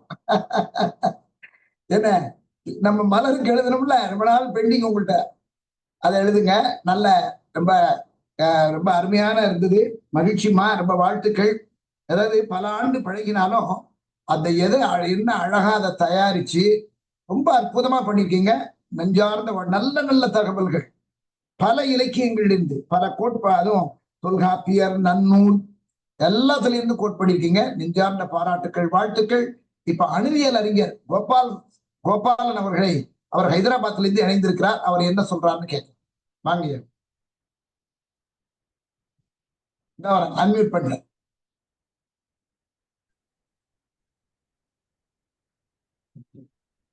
நன்றி ஐயா. இன்னைக்கு வந்து இந்த வள்ளுவ ஆசான்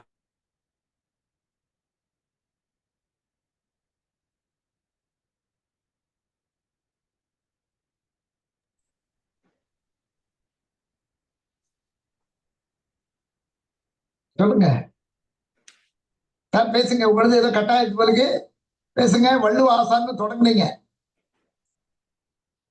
சார், அப்படியே ஸ்டன்னாய் நிக்குது. வள்ளுவ ஆசான்னு தொடங்குனீங்க கோபாலன் ஐயா.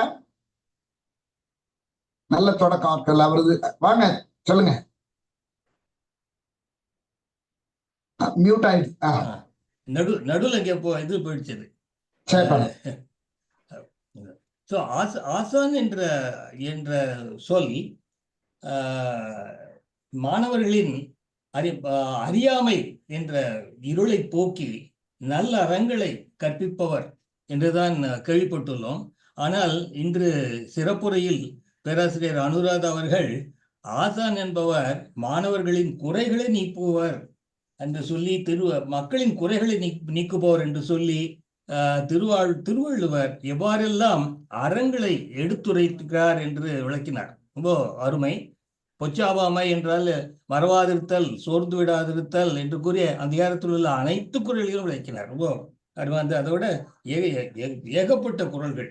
ஸோ இந்த மாதிரி கேட்கப்படுறதுல ஃபுல்லு.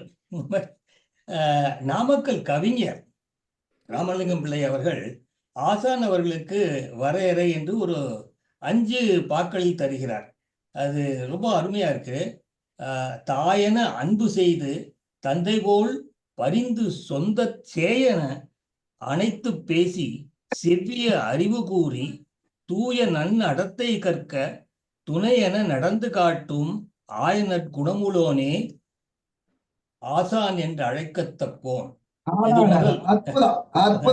அது மாதிரி இன்னொரு 4-5 இருக்கு. அதுல கடைசி வந்து ஊதியம் குறைந்து நெஞ்சில் உளைச்சலே மிகுவதேனும் பூதல திளைஞருக்கு நல்வழி புகட்டுகின்றோம் ஆதலின் ஆசான் வேலை அறத்தலை சிறந்ததென்ற காதலால் கடமை செய்யும் கண்ணியவானே ஆசான் அப்படின்னு ரொம்ப அருமையா இந்த 5 குறளும் இருக்கு. வேணா அனுப்பிச்சு வைக்கிறேன். அது அருமையான டெஃபனிஷன் இதுல எல்லாம் கேட்கலாம். ஸோ பேராசிரியர் அனுராதா அவர்களே ஒரு சிறந்த ஆசானாக விளங்குகிறார் என்று அவருடைய பேச்சிலிருந்து உரையிலிருந்தே நம்ம கண்டுபிடிக்கிறோம். ரொம்ப அருமையா இருந்தது. ஒரே ஒரு கேள்வி சார், வணக்கம். ஒரு நிமிஷம். இப்போ நீங்க படிச்சீங்க பாருங்க நாமக்கல் கவிஞருடையது. அதுதான் இப்ப யுஜிசி சொல்லுது, கல்லூரிகள்ல நீங்க பாடம் கற்பிக்க அவங்களை தூண்டினா போறோம், ஆனால் மற்ற ஒழுக்கங்களை, வாழ்வியல் நெறிமுறைகளை எடுத்து சொல்லுங்கள். தனித்தனியா டியூட்டர், மென்டர், ஏன்னா அவங்க பல்வேறு சூழல்கள்ல இருந்து வர்றதுனால அதை பேஸ் பண்ணதுக்கு அப்புறம் தான் பாடம் போகணும் அப்படிங்கிறது யூஜிசியினுடைய வழிகாட்டுதல் நெறிமுறையிலேயே இருக்கு அப்படிங்கறத இங்க சொல்லணும்னு நினைச்சேன். அதுக்காக பண்ணிட்டேன். அப்புறம் வந்து ஒரு கேள்வியை கேட்கணும். எல்லாமே ஆசான் சொல்லி கொடுத்து வருமா மாணவர்களுக்கு? அவர்களாக கற்க வேண்டியது என்ன? அதை பத்தி திருவள்ளுவர் என்ன கருத்து சொல்லியிருக்காரு? ஏன்னா நிறைய அது சொல்ல முடியாது. ஆசான் வந்து எல்லாத்தையுமே சொல்லி கொடுத்துக்க முடியாது. அவங்க வந்து அது சொல்லி கொடுத்த வழியிலிருந்து இவங்களே இது பண்ணும். அதை மேலும் அறிவை பெருக்கணும். ஸோ அதை பத்தி வள்ளுவருடைய இதுவோ இல்லை வேற ஏதாவது இலக்கியங்கள் இருந்து அதை பத்தி அதாவது சொல்லியிருக்காங்களா? நல்ல கேள்வி. அதாவதுமா அவர் சொல்றாரு, திருவள்ளுவர் நீங்க ஆசானை பத்தி சொல்லிட்டீங்க, கல்வி கற்பிக்கிற ஆசிரியர் மட்டும் இதா போதாதா, அதுக்கப்புறம் அவனா கற்க வேண்டியது என்னென்ன, இதுதானே சார்? ஆமா. மறுபடியும் எப்படி உங்க அன்மியூட் பண்ணிக்கீங்க. சாரி, அன்மியூட்லயே வச்சிருங்க, கட் பண்ணாதுங்க. அன்மியூட்ல வைங்க. நீங்க பதில் சொல்ல வேண்டியது. மாணவரா கத்துக்க முடியுமா அப்படிங்கறத பத்தி எனக்கு நான் பார்த்த வரையில எந்த இலக்கியத்திலையும் அதிகமாக அவர்களாக தெரிந்து கொள்ள முடியும் அப்படிங்கிற மாதிரி தகவல் இல்ல.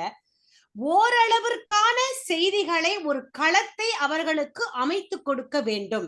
அது குடும்பமாக இருக்கலாம், சமுதாயமாக இருக்கலாம், பள்ளிக்கூடங்களோ கல்வி நிறுவனங்களாக இருக்கலாம், அல்லது சமுதாயத்தில் இருக்கக்கூடிய சமுதாய நிறுவனங்கள், சில அமைப்புகளாக இருக்கலாம்.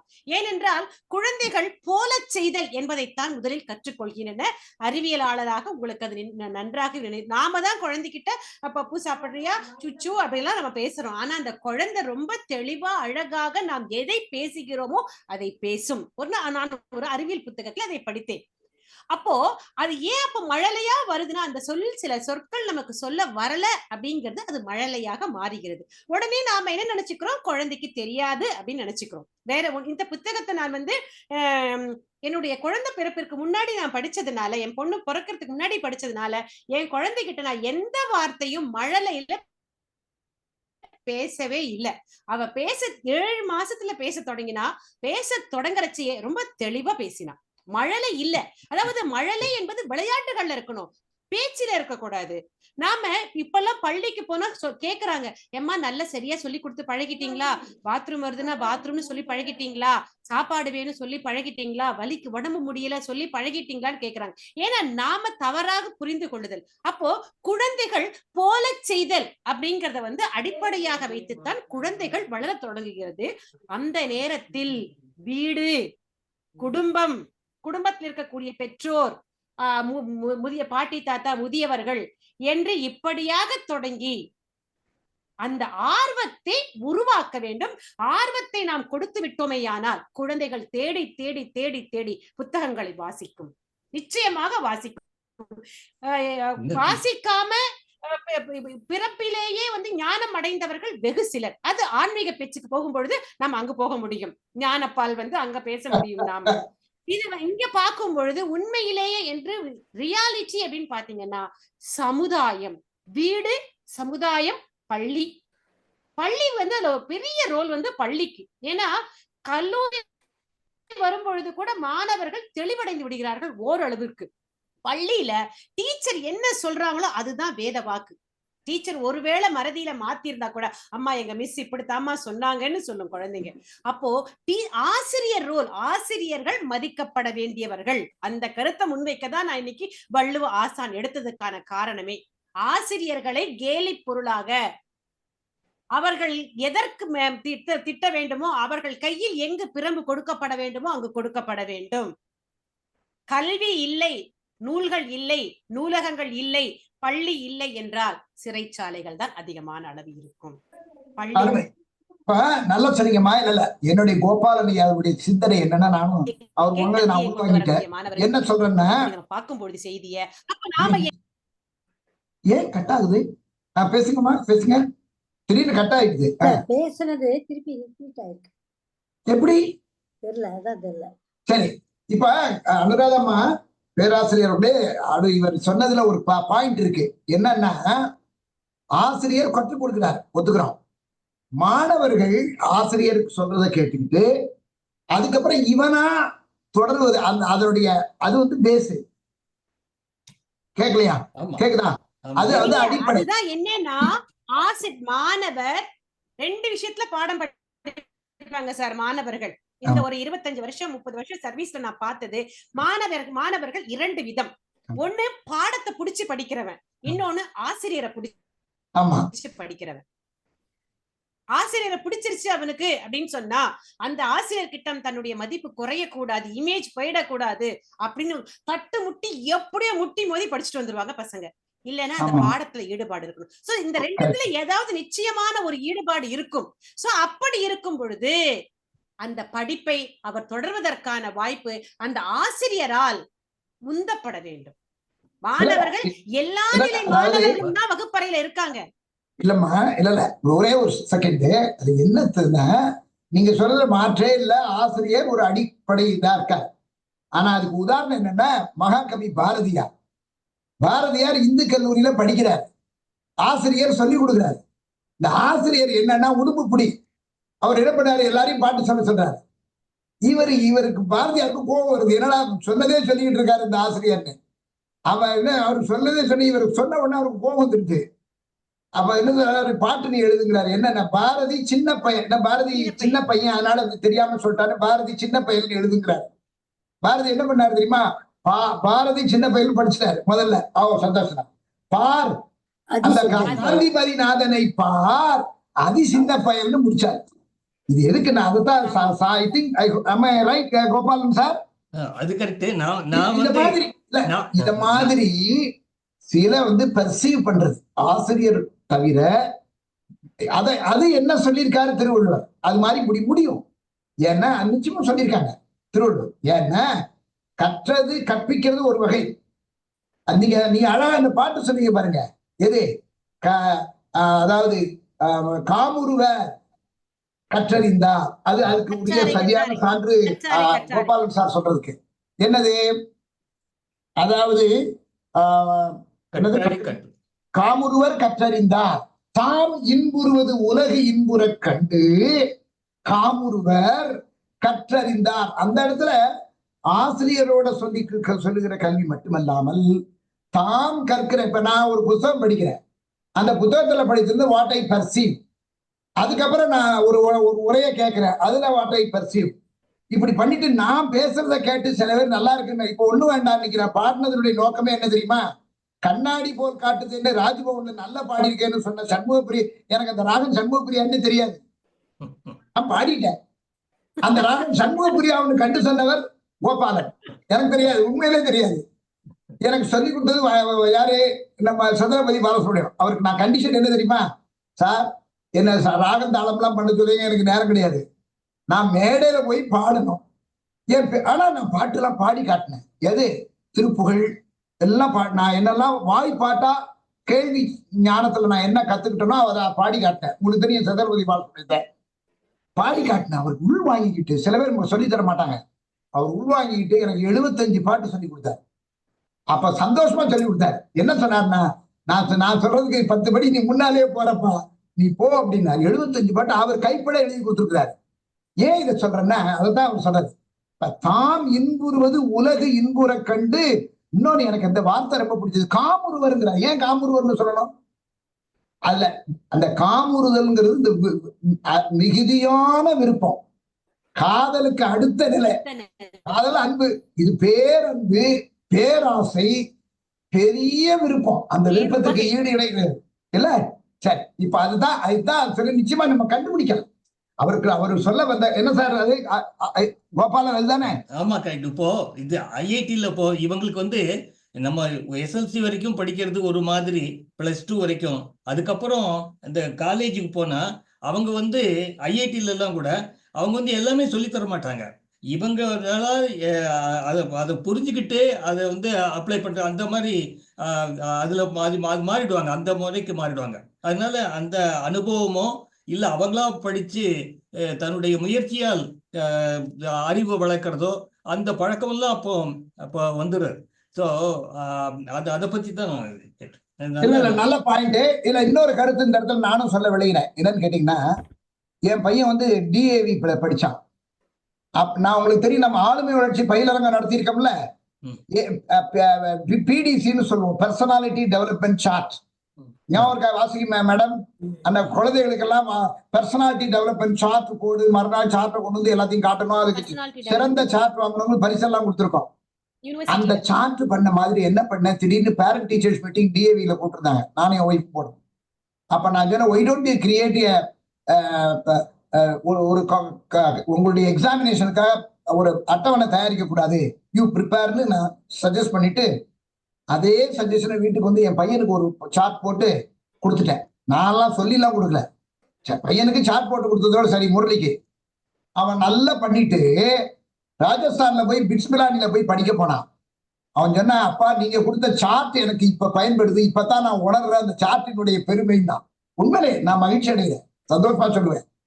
ஏன்னா என்னுடைய மகன், அது உங்களுக்கு தெரியும். என்னம்மா, நானும் ஒரு தகவலை பரிமாறிக்க விரும்புறேன். சொல்லுங்க ஒரு தகவலை சொல்ல விரும்புறேன். சொல்லுங்க. நான் என் பொண்ணை படினே சொன்னதில்லை. ஆனா 2 வயசு இருக்கும் அவளுக்கு. அவ பேர்ல புத்தகம் வரும். என்ன வரும்? இந்த அம்பளி மாமா, இந்த ராஜமித்ரா, அந்த மேகசின் லிட்டில் ட்விங்கிள், அதெல்லாம் அவ பேர்ல வரும். சோ தபால், ஏன்னா என் பேர்ல புத்தகம் வரும், நான் நிறைய படிப்பேன். சோ அவளுக்கு உடனே, அம்மா என் பேர்ல புக் வந்திருக்குமா படிச்சு காட்டுன்னு சொல்ல, இப்படி படிக்க ஆரம்பிச்சது. அப்புறம் இந்த ஷெல்ஃப் வீடுல பாத்தீங்கன்னா, எங்க வீட்டுல வந்து திருடன் வந்து நான் சொன்னேன், யாராவது கொள்ளை அடிக்க வந்தா நம்மள நல்லா திட்ட போறோம், எல்லா பீரோலையும் புக்க வச்சு அடிக்கிருக்கோம் 2 பேரும் அம்மாவும் போட்டுமா மாறி மாறி அப்படின்னு. சோ நாம வந்து சொல்றதை விட பல நேரங்கள்ல ஆனா அவளை நான் படினே சொன்னது இல்ல. அவ ஐஏஎம்ல வந்து அட்மிஷன் எம்பிஏ கிடைச்சு கடைசியில அவ வந்து இதுல பண்ணினா பிட்ஸ்ல பண்ணினா அவ பிட்ஸோம்ல வந்து எம்பிஏ முடிச்சிட்டு நவ ஷீ இஸ் ஒர்க்கிங். எதுக்கு சொல்ல வரேன்னா, நம்ம நடத்தை ஆசிரியர் அப்படிங்கறது நடத்தை முதல் விஷயம். வேற யாரையும் பார்த்து யாரும் ஆகணும்னு விரும்பல. ஒரு டாக்டரை பார்த்து போனது டாக்டர் ஆகணும்னு விரும்பல. ஆனா குழந்தை ஸ்கூலுக்கு போனதும் வீட்டுக்கு வந்து ஒரு சின்ன ஒரு துண்டர் தோள் மேல போட்டுட்டு டீச்சர் விளையாடுற குழந்தை இன்னைக்கும் இருக்கு இந்த நாகரீக சமுதாயத்திலேயே. அப்போ அந்த டீச்சர் வந்து ஈர்க்கப்படுறாங்க. அப்போ அந்த ஆசிரியர் ஈர்க்கணும் அந்த மாணவர்களை.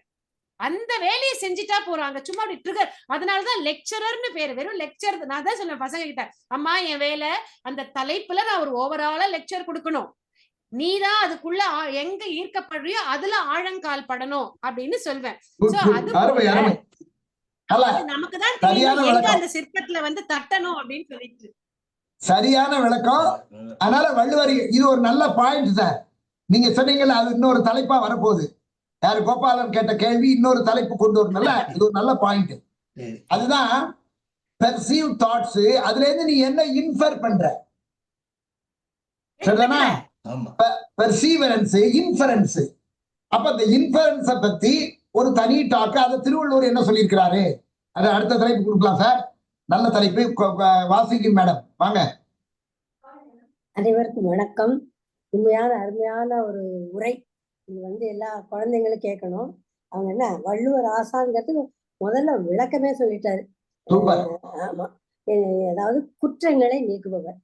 அது அவங்க என்ன சொல்றாங்க, திருவள்ளுவர் வந்து ஆசிரியர், நம்மளாம் வந்து ஸ்டூடெண்ட்ஸ் அப்படிங்கிற பாங்குல ஒவ்வொரு அதிகாரத்தையும் பச்சாவாவில் ஆரம்பிச்சு எவ்வளவு குறள்கள், அப்பா கொஞ்சம் கூட அசராம கொஞ்சம் கூட நிறுத்தாம அப்படியே பொழிந்து தள்ளிட்டாங்க.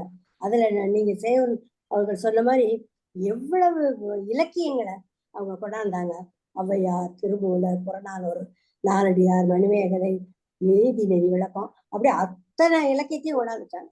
அதே மாதிரி ஆன்றோர்கள் சான்றோர்கள் சாக்ரட்டிஸ், நேரு, சர்வபள்ளி ராதாகிருஷ்ணன், அப்துல் கலாம், எல்லா அறிஞர்களையும் கொண்டாந்து. அப்போ எவ்வளவு கம்பேரிசன் சொல்லி மிக அருமையாக தெளிவாக சொன்னாங்க.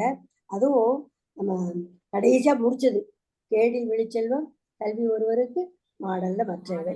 அது கல்வி ஒண்ணு இருந்துட்டா போதும், மற்ற செல்வத்தை விட அதுதான் உயர்ந்த செல்வம்னு சொல்லி மிக அருமையாக எல்லா மாணவர்களும் கேட்டு உணரக்கூடிய வகையில அவங்க சொன்னாங்க. நீங்க ஒரு சொன்னீங்க, தானா எப்படி கத்துக்கிறது. அது முதல்ல அடிப்படை ஃபவுண்டேஷன் போட்டுட்டா தானா வந்துடும். ஒரே ஒரு எக்ஸாம்பிள், எங்க வீட்டுல இந்த போர்டுல வந்து அந்த பென்ல எழுதுவோம், அந்த பெண்ணை கையால அழிக்க முடியாது. ஒரு தடவை அந்த சாதாரண பேனால எழுதுனா கையால அழிக்க முடியாது, அதுல எழுதுற பேனால தான் எழுதணும். யாரோ வந்தவங்க தான் பேனால எழுதிட்டாங்க, இது எப்படி அழிக்கிறது நான் படாத பாடுபட்டேன். அப்போ என் பேத்தி அப்ப 3 வயசு 4 வயசு தான், இந்த நம்ம அந்த போர்டுல எழுதுற பேனாவை எடுத்து அந்த எழுத்து மேலேயே எழுதுச்சு.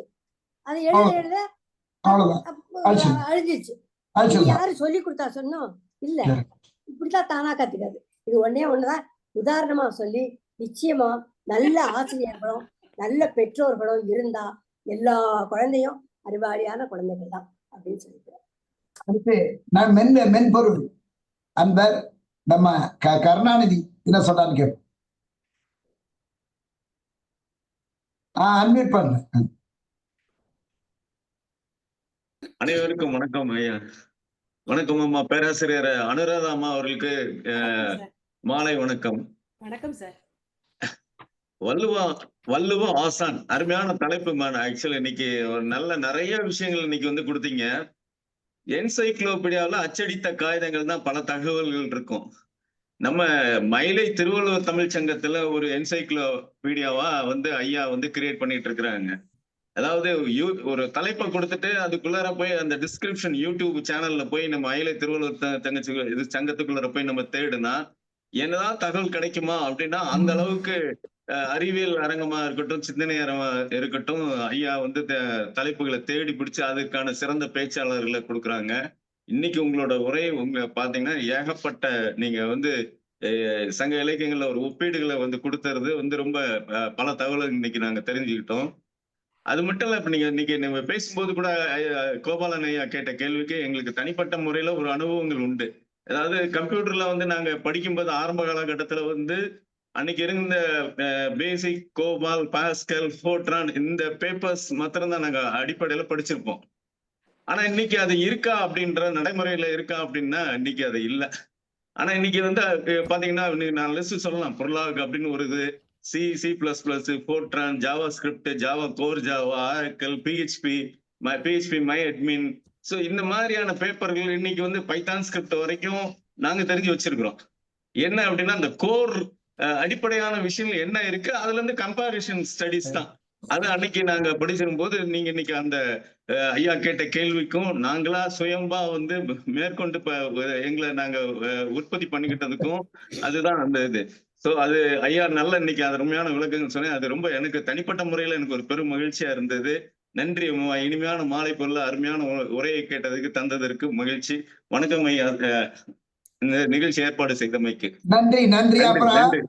அப்புறம் பிச்சம்மாள் அவர்கள் வாங்கம்மா. பிச்சம்மா, கொள்ளுப்பாட்டி வாங்க. நாங்க அன்போட கொள்ளுப்பாட்டிமா, வேற ஒண்ணும் இல்ல. எல்லாம் வாங்க. அது பாத்தீங்களா அனுராதா, இப்ப எல்லாரும் ஒரு ஃபேமிலி மாதிரி ஒரு நல்ல அருமையான ஒரு கலந்துரையாடல். நான் அடிக்கடி சொல்லுவேன், கல்லும் கல்லும் மோதினால் பொறி பறக்கும், சொல்லும் சொல்லும் மோதினால் சிந்தனை பறக்கும். கோபாலன் ஐயா ஒரு சின்ன ஒரு தூண்ட தோன்றாரு, அது போட்டு ஒரு கருத்து தோணுது இல்ல. அடுத்த தலைப்பு ரெடி. உண்மை. வாங்க பிச்சம்மா, சொல்லுங்க. அழைத்ததற்கு நன்றி ஐயா. அம்மா அவர்கள் வந்து மிக சிறப்பா உரையாற்றினாங்க. ஏன்னா பெயருக்கு ஏற்றவாறு அனுராதான்னு பெயர் வச்சாலே அனுஷ நட்சத்திரத்துல பிறந்திருப்பாங்கன்னு நினைக்கிறேன். அப்படியேப்பட்டவங்க நிச்சயமா நல்ல ஒரு இதுவா சொல்லுவாங்கங்கிறது எனக்கு தெரியும். ஏன்னா சங்கராச்சாரியருடைய நட்சத்திரம் அது, அவருடைய ஆசை அவங்களுக்கு நிறைய இருக்கும். அதனால அவங்க ரொம்ப அருமையா பேசுனது எனக்கு ரொம்ப சிறப்பா இருந்தது.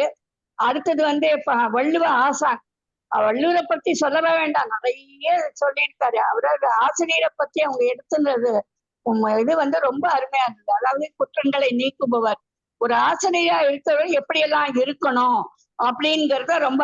எனக்கு பிடித்த குறள் எதுனாக்க, குழலினிது யாழினிது என்பது மக்கள் மழலை சொல் கேளாதவர். அந்த குறள் தான் எனக்கு பிடிக்கும் ரொம்ப.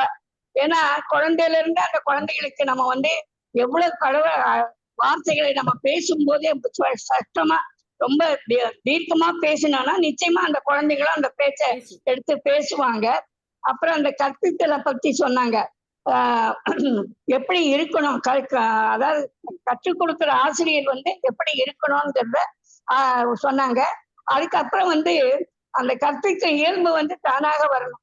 அதாவது அவருக்கு எப்படி குழந்தைகளுக்கு மனசுல பதிகிற மாதிரி வரணும். இப்ப நான் சின்ன குழந்தைகளுக்கு செய்கை பாடல்கள் வந்து ஒவ்வொருத்தரும் ஆக்ஷனோட நான் சொல்லி கொடுக்கறது, அந்த ரெண்டு தரம் பாடும்போது அந்த குழந்தை அழகா அந்த நடனத்தோட பாடுவாங்க.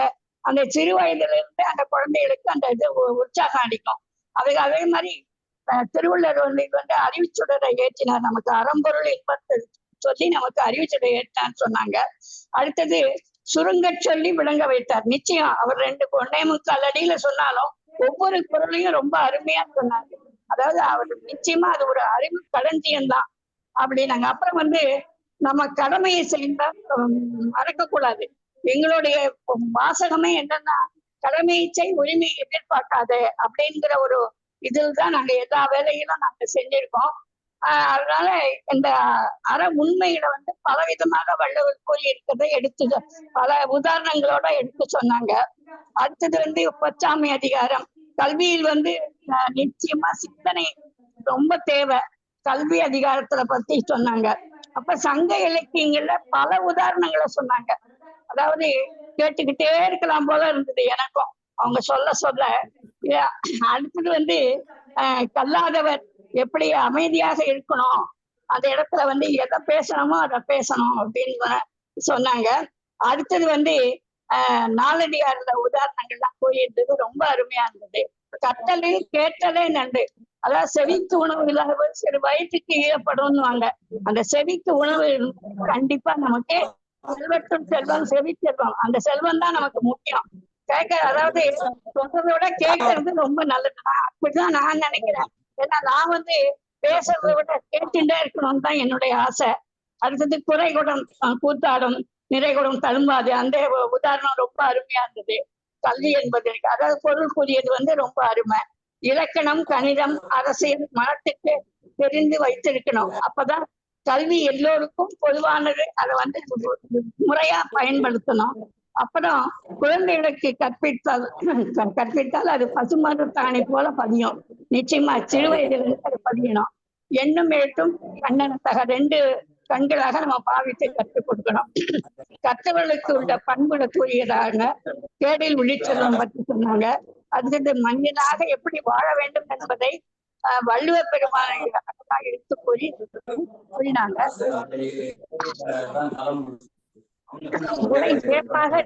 வாழ்த்துக்கள். நன்றி, மகிழ்ச்சி. வேற ஏதோ ஃபீட்பேக்கா பின்னால இருந்து ஏதோ ஒரு வானொலியோ ஏதோ ஒன்று ஒலிச்சிட்டு இருக்குன்னு நினைக்கிறேன். இப்ப இன்னொருத்தர் நம்மகிட்ட ஆளுமை வளர்ச்சி பயிலரங்கத்துல படித்த மாணவர், இப்ப தீயணைப்பு துறையில இருக்கிறார், இணைந்திருக்கிறார். வாங்க, உங்க பேரை சொல்லிட்டு ஆரம்பிங்க, பேரை சொல்லிட்டு பேசுங்க. அன்மியூட் பண்ணியாச்சு. பேரை உங்க பெயர் சொல்லிட்டு பேசுங்க தம்பி. இல்ல, சரி. அன்பர்களே, ரொம்ப டாக்டர் அனுராதா அவர்களே ரொம்ப அருமையான பேச்சு, நல்ல தகவல்.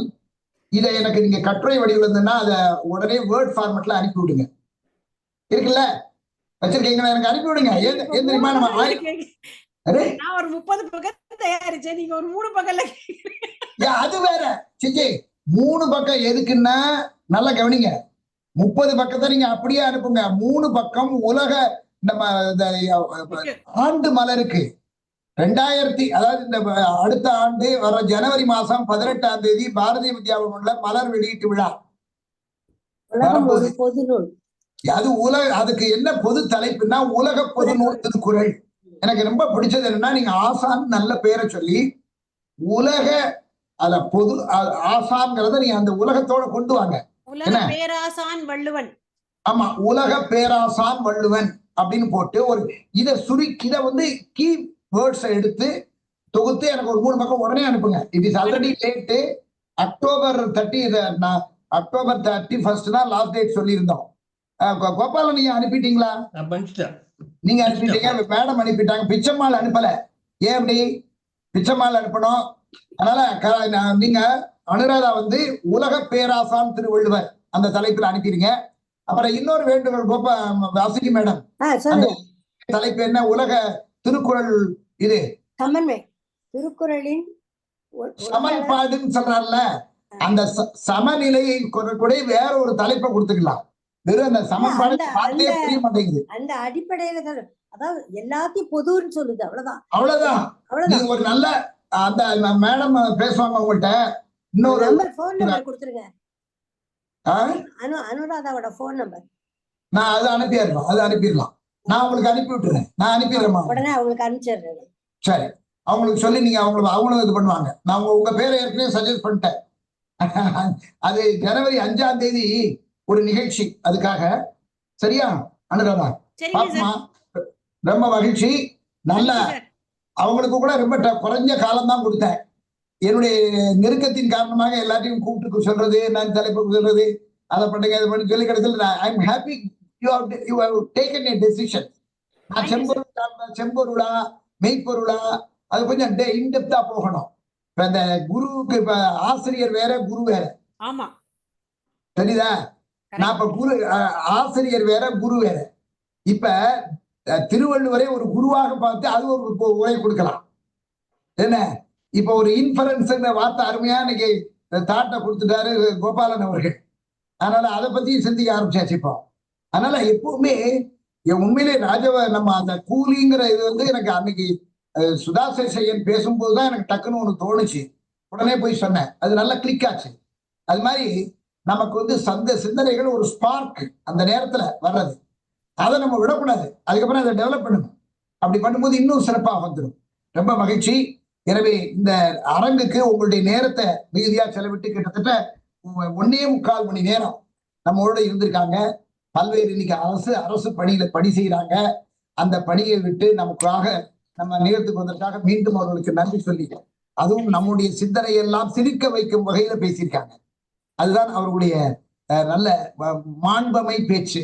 நெஞ்சார்ந்த வாழ்த்துக்கள், பாராட்டு. சரதா ராஜகோபாலன் அடிக்கடி இவங்களை சொல்லுவாங்க.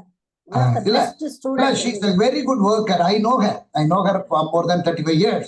அவங்களுக்கு எந்த வேலையை கொடுத்தாலும் she was NSS coordinator. She was a Red Cross university head. Red Cross தனியா கோஆர்டினேட்டரா இருக்காங்க. I have utilized her services fully for மயிலை திருவள்ளுவர் தமிழ்ச் சங்கம். முக்கியமா இன்னைக்கு எல்லாரும் தெரிஞ்சுக்க வேண்டியது, தன்னுடைய குழந்தை பேர்ல புத்தகங்களை வரவழைக்கிறது. இது வரைக்கும் நல்ல பாயிண்ட். இது வரைக்கும் யாரும் இந்த மாதிரி சிந்திக்கவே இல்லை. நம்ம இன்சிஸ்ட் பண்ணி சொல்லணும் எல்லா குடும்பத்திலயும். அது ரொம்ப பாராட்டப்பட வேண்டிய வெரி குட் சைக்காலஜி. அது புத்தகத்தை பார்த்தோன்னா படிப்பேன். அவ படிக்கிறச்ச அவ உட்காரச்சு, நான் உட்காந்து படிக்கிறச்ச அவளும் ஒரு புக் எடுத்துட்டு படிக்க தெரியுதோ இல்லையோ உட்காந்துருப்பா அப்படியே பாத்துட்டு. அப்புறம் நான் படிச்சு சொல்வேன். அருமையா. இது வரைக்கும் தாத்தாக்கள்லாம் யார்ட்டையும் சொல்லாம பேத்தி பேரன் பேர்ல ஒரு அட்ரஸ் எழுதி போட்டுருந்தோம். அதுதான் சொல்றேன். அவ்வளவுதான். இப்போ என்ன ஆச்சுன்னா, அவ ஒண்ணு நல்ல புக் படிச்சா என்கிட்ட ஷேர் பண்றதும், நான் படிச்சா அவளை நீ இதை படின்னு சொல்றதும் ஒரு வழக்கம். ஏன்னா எங்க அம்மா எங்களுக்கு பண்ணுவாங்க. இதை படிச்சேன், விகடன் படியேன், மங்கையர் மலர் படி, இந்த கதை படியேன், கலைமகள் படி. சோ இப்படி சொல்லி சொல்லி எனக்கு ஸ்கூல் போயிட்டு வரச்சு சரி படின்னு சொல்லக்கூடாது, டிவி பார்க்க கூடாது. சோ சில இதை கூடாதுன்னு எதிர்மறையா சொல்லாம நான் உட்கார்ந்து உட்காந்துட்டான். மகிழ்ச்சி. அதுதான் சொல்றேன். ஆசிரியர் ரோல் மாடல், அம்மாங்கிறது ரோல் மாடல். நம்ம அந்த இடத்துல கொஞ்சம் இடர்பாடு வர்றதுனாலதான் மகிழ்ச்சி. நம்ம திருவள்ளுவர் திருக்குறள் ஆய்வரங்கம் 38வது திருக்குறள் ஆய்வரங்கம் அற்புதமான தலைப்பில் வள்ளுவ ஆசா என்னும் அற்புதமான தலைப்பில் மிகச் சிறப்பாக பேசிய பேராசிரியர் முனைவர் அனுராதா அவர்களுக்கு மீண்டும் நம்முடைய நெஞ்சார்ந்த நன்றியை கரவொலி எழுப்பி தெரிவித்து மகிழ்வோம். இந்த நிகழ்ச்சியில எல்லாரும் பங்கெடுத்துக்கிட்டோம். ஒவ்வொருத்தரும் அவரவருடைய பங்களிப்பு என்னன்னு, அதுவும் ரொம்ப சிறப்பு. அதுதான் தொடரணும். இது நம்மளுமே இதை சிந்திக்க ஆரம்பிக்கிறோம். அதனாலதான் இந்த மாதிரி நிகழ்ச்சியில குறைவா எண்ணை பற்றி எண்களை வந்திருக்கிறவங்க எத்தனை பேருக்கு கவலைப்படாமல், இதனால் இந்த கருத்தரங்கு எவ்வளவு பயனுள்ளதாக இருக்கிறது, இன்னும் எத்தனை ஆயிரக்கணக்கானவர்களுக்கு பயன் பெறப் போகிறது யூடியூப் மூலமாகவும் முகநூல் வழியாகவும் என்று நாம் அறிந்து கொள்ள வேண்டும் என்று சொல்லி, அன்பில் திளைக்க, அறிவில் சிறக்க, ஆற்றலில் மேம்பட, பண்பில் பரிமளிக்க, பாரில் உயர்ந்தோங்க, தினம் ஒரு திருக்குறளை நாளும் படித்து மகிழ்வோம். அத்துடன் யாம் தொகுத்துள்ள திருவள்ளுவர் ஆத்திச்சூடியை படித்து நானிலத்தில் மேனிலை அடைவோம் என்று சொல்லி நிறைவு செய்கிறோம். நன்றி, வணக்கம்.